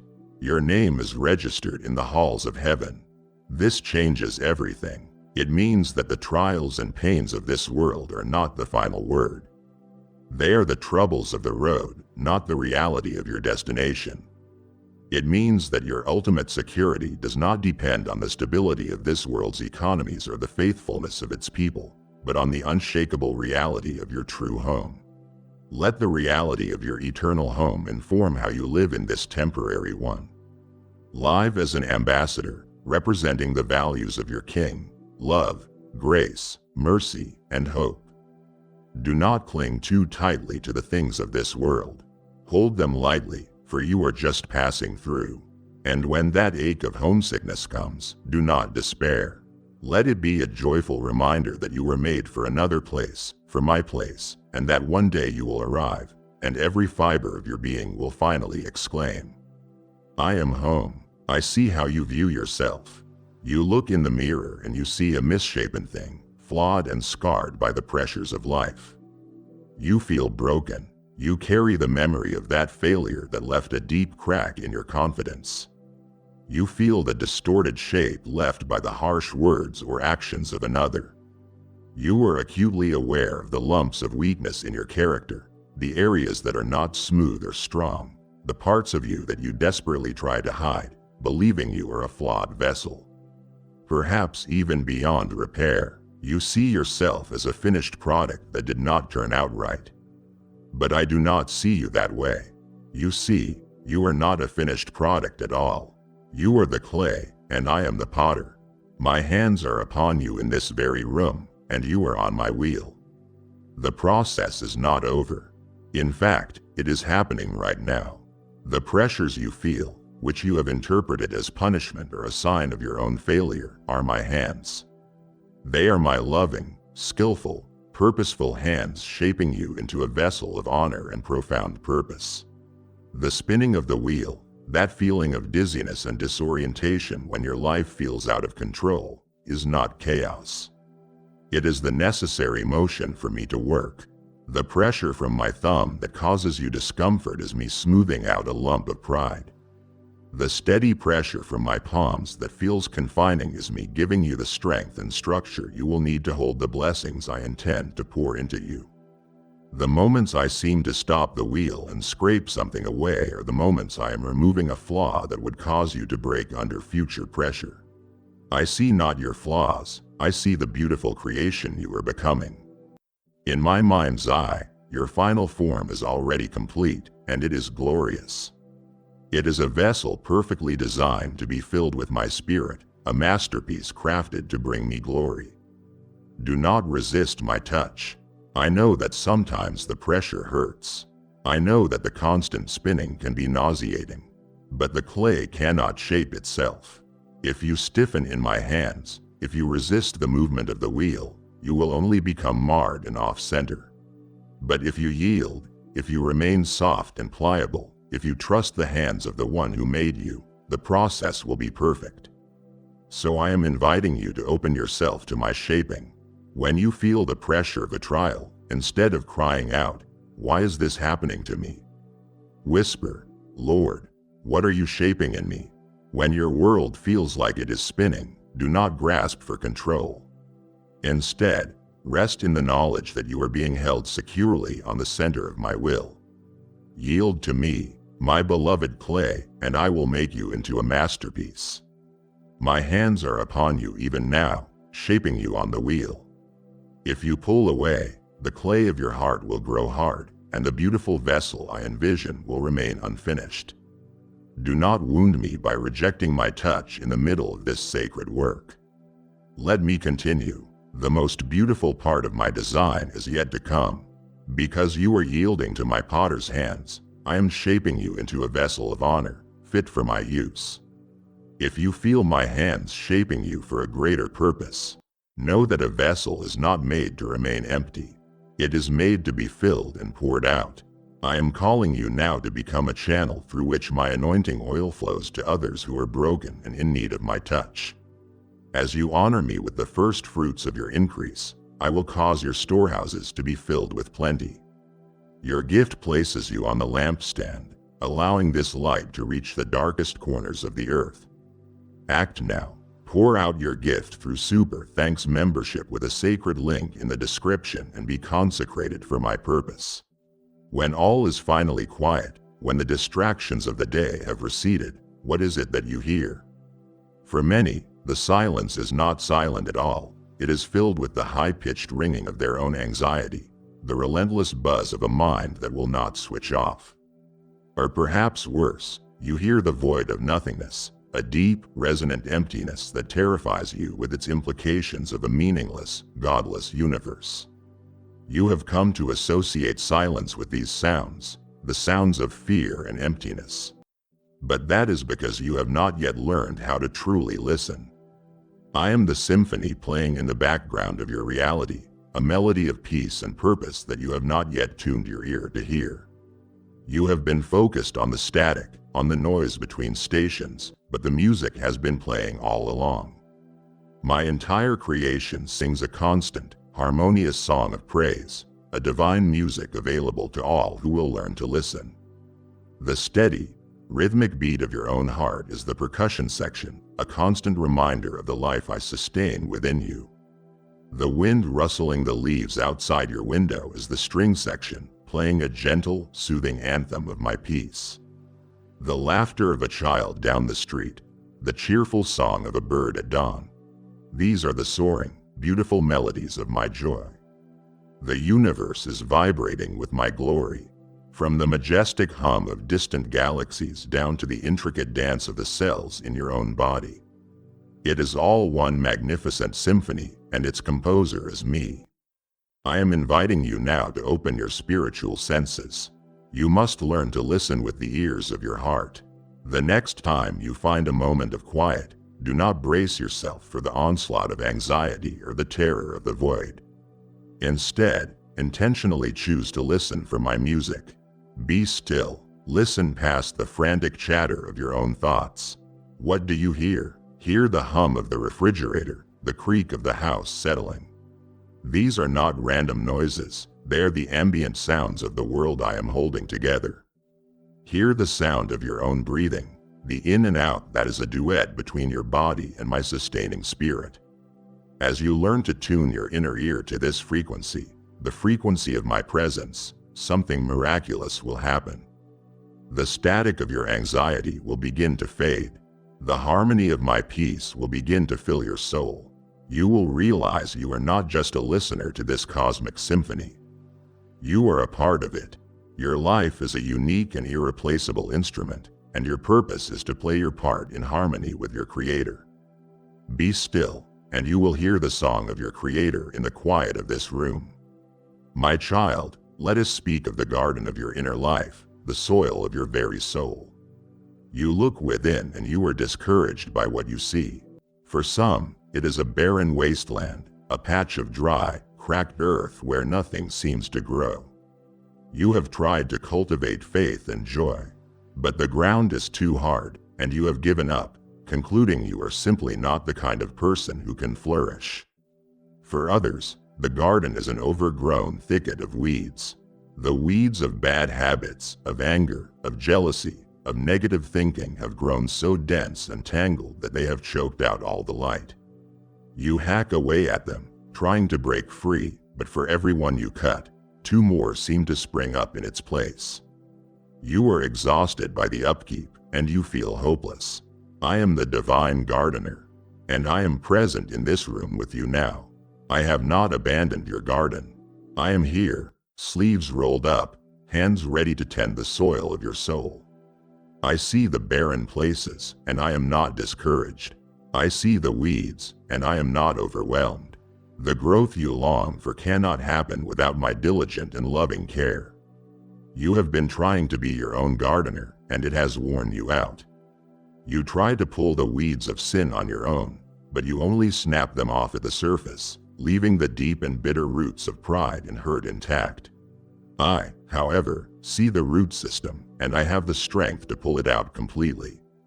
You look at the fruitful parts of your life and you are afraid of the pruning shears. But I see the branches of good things that are actually draining the life from you, the ambitions, relationships, and comforts that are sapping your spiritual vitality and preventing you from bearing the most beautiful fruit. My pruning is not punishment. It is an act of intimate love designed to focus your life on what matters most. You feel the spiritual dryness, the apathy, the hard ground of your heart, and you do not know how to fix it. But I come with the living water of my word and my spirit, ready to soften the soil and bring life where there has only been dust.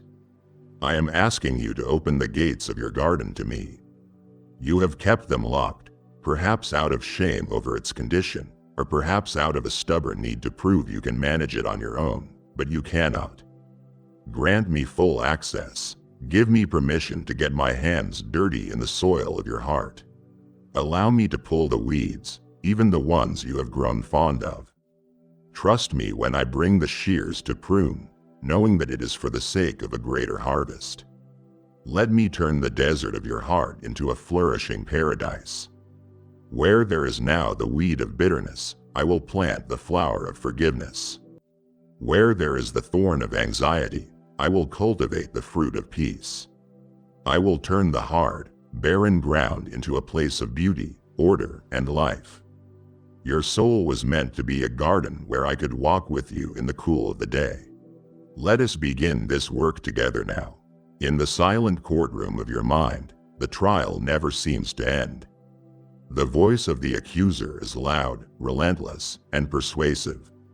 He is a masterful prosecutor, and he has a thick file of evidence against you.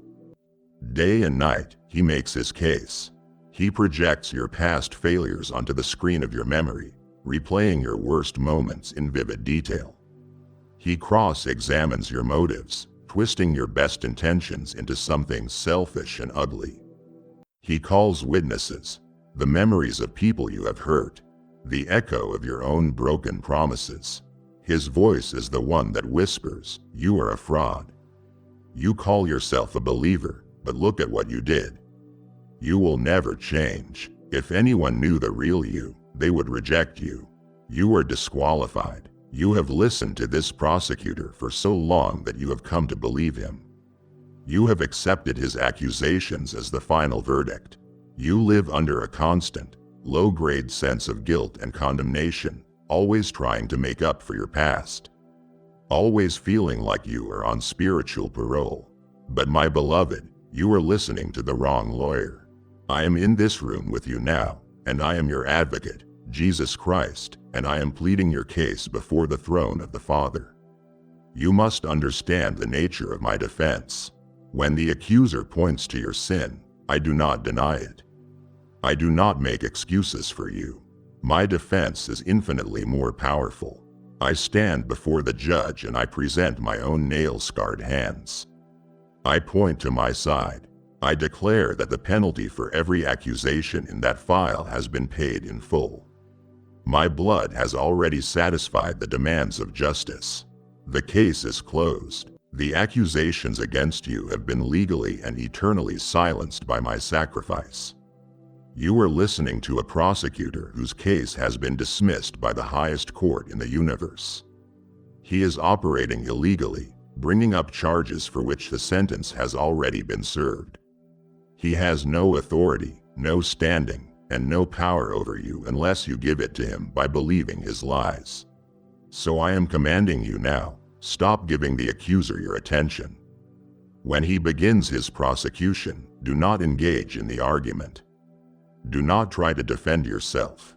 You do not have to. Your advocate has already won. Open your ears instead to my voice of advocacy, which speaks a better word over you. Where the accuser shouts, "Guilty," I whisper, "Forgiven."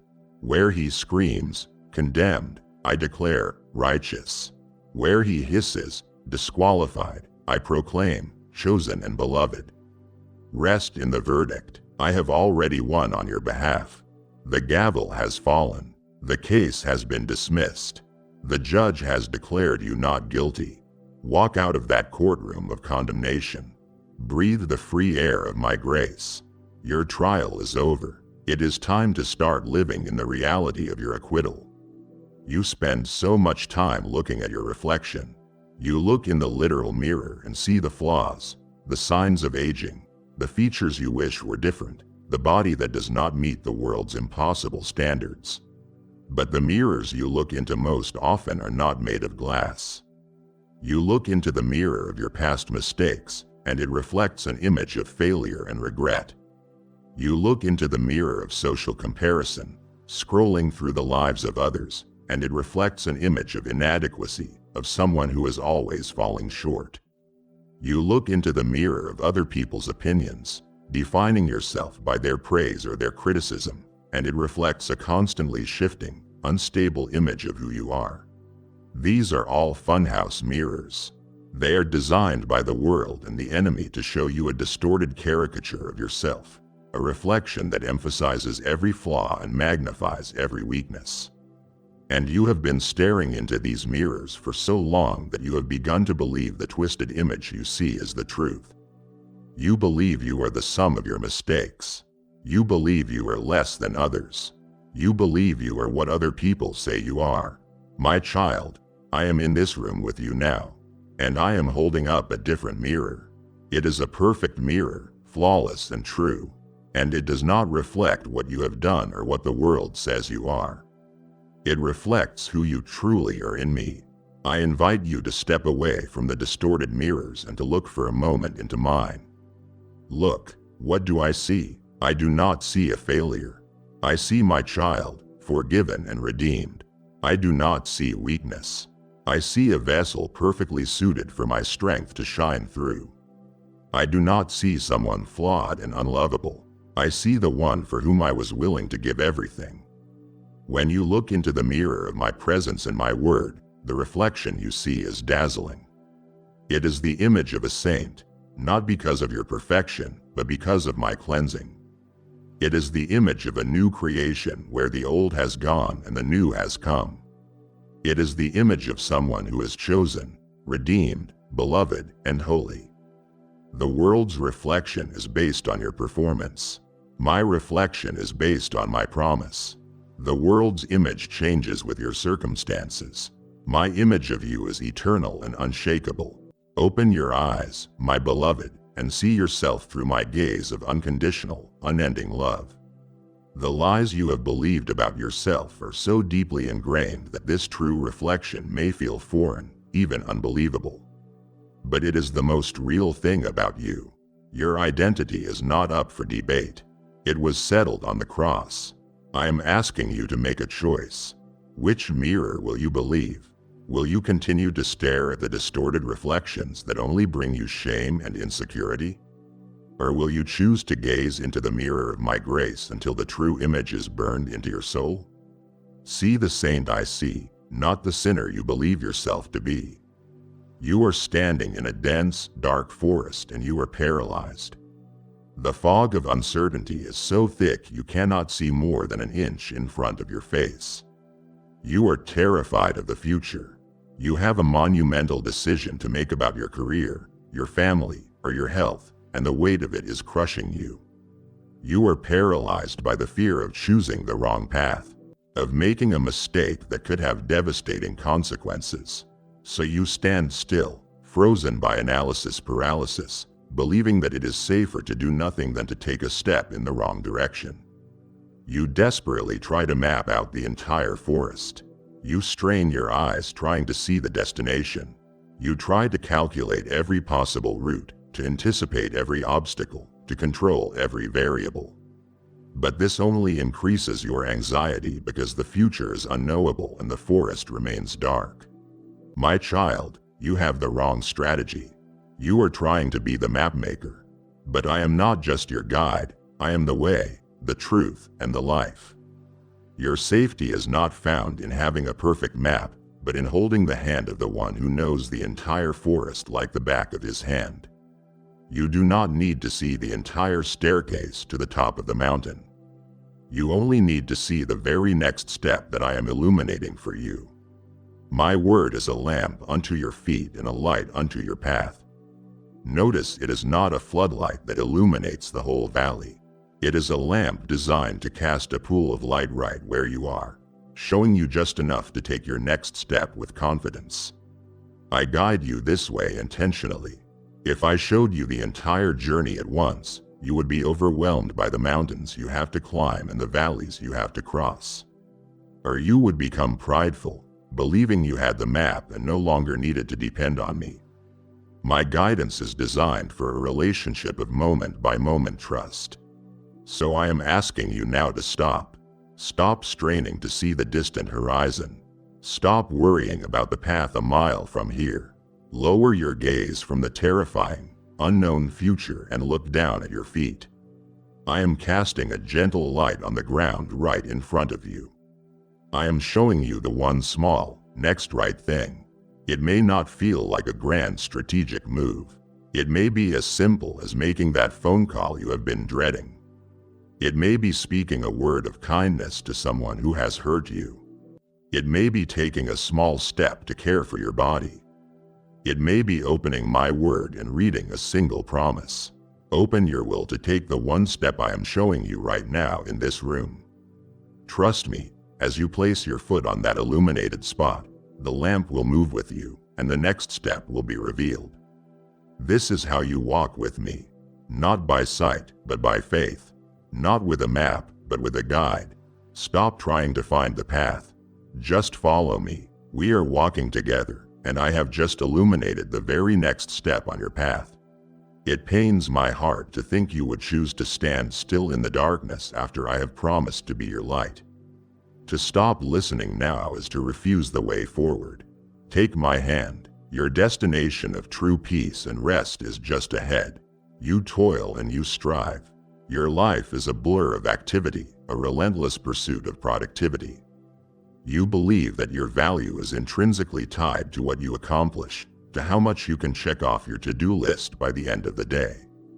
You live by the creed of the hustle culture, telling yourself that rest is a luxury you cannot afford, a destination you might reach only after all the work is finally finished. You dream of a future vacation, of retirement, of a day when the pressure will finally be off. And then you tell yourself, then I will rest. But that day never seems to arrive. The finish line keeps moving. And so you continue to toil, carrying the heavy, crushing yoke of self-reliance and performance, and your soul has forgotten what true rest even feels like. My child, you are looking for rest in the wrong place and at the wrong time. I am the Sabbath rest, and my presence is not a future reward for your labor. I am present with you in the very midst of your work, in the center of your burdens. True rest is not the absence of work. It is the presence of me within it. You have been trying to earn your rest, but rest is a gift I am offering you right now. Remember my invitation, the one that has echoed through the ages. Come to me, all you who are weary and burdened, and I will give you rest. It is an invitation for this very moment. It is for you. The one with the overflowing inbox, the one with the demanding family, the one whose mind races with obligations at 3:00 in the morning. Come to me. That is the first step.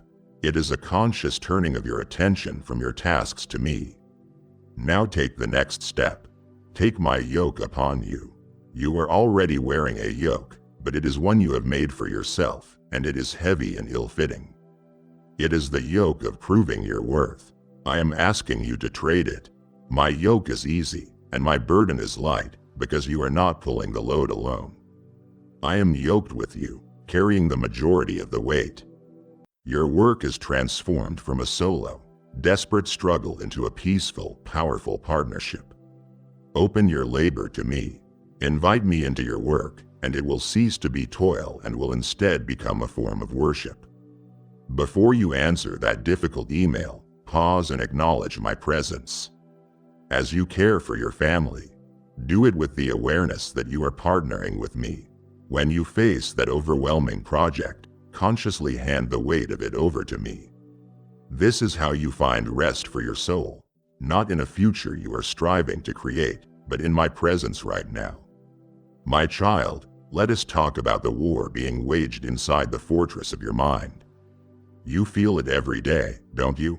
Your thoughts race, a relentless storm of what ifs and worst-case scenarios that steal your focus and drain your energy. It is the 3:00 a.m. assault when a small worry about your finances or your family's well-being grows into a terrifying monster in the darkness.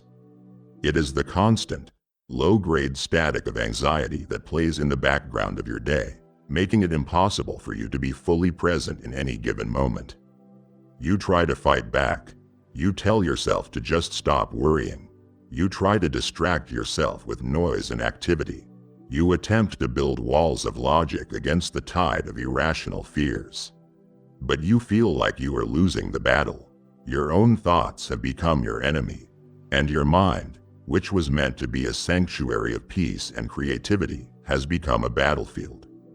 You are trying to be your own soldier and your own general in a war you cannot win alone. But I am here. I am the Prince of Peace. And my peace is not a passive, fragile feeling. It is a powerful, active military force. I am here to do more than just comfort you. I am here to stand guard at the gates of your heart and mind. The peace I give is not as the world gives. The world's peace is the absence of conflict, a temporary ceasefire that depends on everything going well. My peace is a supernatural calm that transcends understanding, a fortress that stands strong even when the world around you is in chaos. It is the garrison I will station at the gates of your mind to protect you from the inside out. But there is a divine exchange that must take place. I will not force my guard upon you. You must invite him in. You must surrender your anxious thoughts to me in prayer and supplication. Think of it this way. Every anxious thought, every what if, is an enemy soldier arriving at the gate of your mind, demanding entry. Your current strategy is to argue with the soldier or try to fight him yourself, which is exhausting and often futile. I am offering you a different strategy. When that anxious thought arrives, you are not to engage it. Instead, you are to turn to the divine sentinel I have posted at your gate, my peace, and hand the enemy over to him. You do this through prayer. You take that specific fear about your job, and you hand it to me. You take that worry about your child's future, and you surrender it to my care. You do this with thanksgiving, not because you are thankful for the problem, but because you are thankful that I am the one who is now in charge of it. As you do this, as you hand over your worries one by one, my peace, the guard, stands his post. He does not allow those anxieties to enter the city, to pillage your joy, and to burn down your hope. The enemy may still shout from outside the walls, but he cannot get in. Surrender your anxious thoughts and let me garrison your mind. Let my peace be the mighty fortress that surrounds your inner world, creating a space of quiet, safety, and clarity from which you can live and move and breathe, no matter what storms may rage outside the walls. You look at the world and you see chaos. You watch the news and it appears to be a series of random, tragic, and often cruel events. You look at your own life and you see the unpredictable nature of sickness, the fickle heart of man, the sheer chance of being in the wrong place at the wrong time. This perception has planted a seed of deep dread in your soul, the feeling that you are living in a random, meaningless universe subject to the whims of fickle fate. You begin to believe that nothing is truly reliable, that promises are made to be broken, and that hope is a naive and childish fantasy. Your heart longs for certainty, but your eyes see only chaos. My child, you are looking at the surface of things. I am in this room with you now, and I am the ultimate promise keeper. I am the one whose covenants are the very structure upon which reality is built. You believe in the law of gravity, don't you? You do not wake up each morning fearing you might float off into space. You trust it implicitly. It is a fundamental law that holds your world together. I want you to understand that my promise to you is more fundamental, more reliable, and more real than the law of gravity. My promise to never leave you nor forsake you is a spiritual law that binds the universe with greater force than any physical one. The cosmos is not chaos. It is a cosmos. It is an intricate, ordered reality held together by the integrity of my word. The planets do not spin randomly. They follow the precise orbital paths I laid out for them. The DNA in your cells does not assemble by chance. It follows a complex and beautiful code that I authored. All of history is not a random series of events. It is a story that I am writing, and it is bending inexorably toward the fulfillment of my ultimate promises to my children. Now bring this down from the cosmic to the intensely personal. The same unshakable faithfulness that holds the stars in place is the faithfulness that underpins my every promise to you. The same infinite power that fuels the sun is the power that guarantees I am working all things together for your good. The world's promises are flimsy and conditional. A person promises to love you, but their feelings change. A job promises you security, but the company downsizes. Your own body promises you health, but it is fragile. You have been building your hope on these shifting sands, and that is why your inner world feels so unstable. Open your heart to the certainty of my word in a world of uncertainty. Your hope is not wishful thinking. It is not a desperate gamble against the odds. Your hope is a sure and steadfast anchor for your soul because it is based on the unbreakable integrity of the one who promised. Stand on my word. It is firmer ground than the earth itself. For you and for so many of my children, faith has become a funeral march. It is a solemn, joyless duty, a heavy-footed trudge through a long list of rules and obligations. You live in a state of grim determination, constantly worried about messing up, forever focused on your own spiritual performance. You approach me with a sense of heaviness, as if you were entering the presence of a stern and perpetually disappointed taskmaster. The background music of your spiritual life is a somber dirge, not a joyful anthem. You believe that joy is a future reward, something you might experience in heaven if you were good enough here on earth. But my child, you have misunderstood the very nature of my heart. I am in this room with you now, but I am not here with a clipboard and a critical eye. I am here with the fatted calf, the ring, and the robe. The party for your return has been waiting to start. Do you remember the story I told about the son who ran away? He squandered his inheritance, shamed his family, and ended up broken and destitute in a pigsty. When he finally decided to come home, he was filled with dread.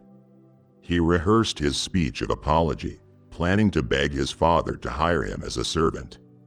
He was on that same solemn, dutiful funeral march that you are on now, convinced that he had to earn his way back into a place of grim servitude. But what happened? While he was still a long way off, his father saw him. And his father was not tapping his foot with impatience or preparing a lecture. His father was filled with compassion. He ran. He threw his arms around his son and kissed him. He did not even let him finish his speech. Instead, he shouted for a celebration. Bring the best robe, put a ring on his finger and sandals on his feet. Kill the fatted calf. Let us celebrate, for this son of mine was dead and is alive again. He was lost and is found. My beloved, you are that son, and I am that father. I am running to meet you. Stop your solemn march and look up. I am not here to condemn you. I am here to celebrate you. The angels in heaven rejoice over one sinner who repents, and that celebration is for you right now. My presence is not one of condemnation, but of joyous, prodigal welcome. Open the door to celebration. It is time to take off the rags of your self-condemnation and let me clothe you in the fine robe of my righteousness. It is time to accept the ring of sonship which gives you full authority and belonging in my family. It is time to come inside and join the feast. The music is playing. The banquet is prepared. All of heaven is waiting. Embrace the joy of your salvation, for your Father is running to meet you. You think of this moment as just another point in time, another second ticking away on the relentless clock, fleeting and ultimately insignificant in the grand scheme of things. You experience your life as a frantic rush from the past, which is filled with regret, toward a future, which is filled with anxiety. The present moment is merely a frantic and narrow bridge between the two, a space you rarely occupy with any true awareness. You compartmentalize your existence. There is your real life, your job, your chores, your problems. And then there is your spiritual life, something you hope to focus on later, on a Sunday, or perhaps after you retire, or in the life that comes after this one. You think of eternal life as something that begins only after you die.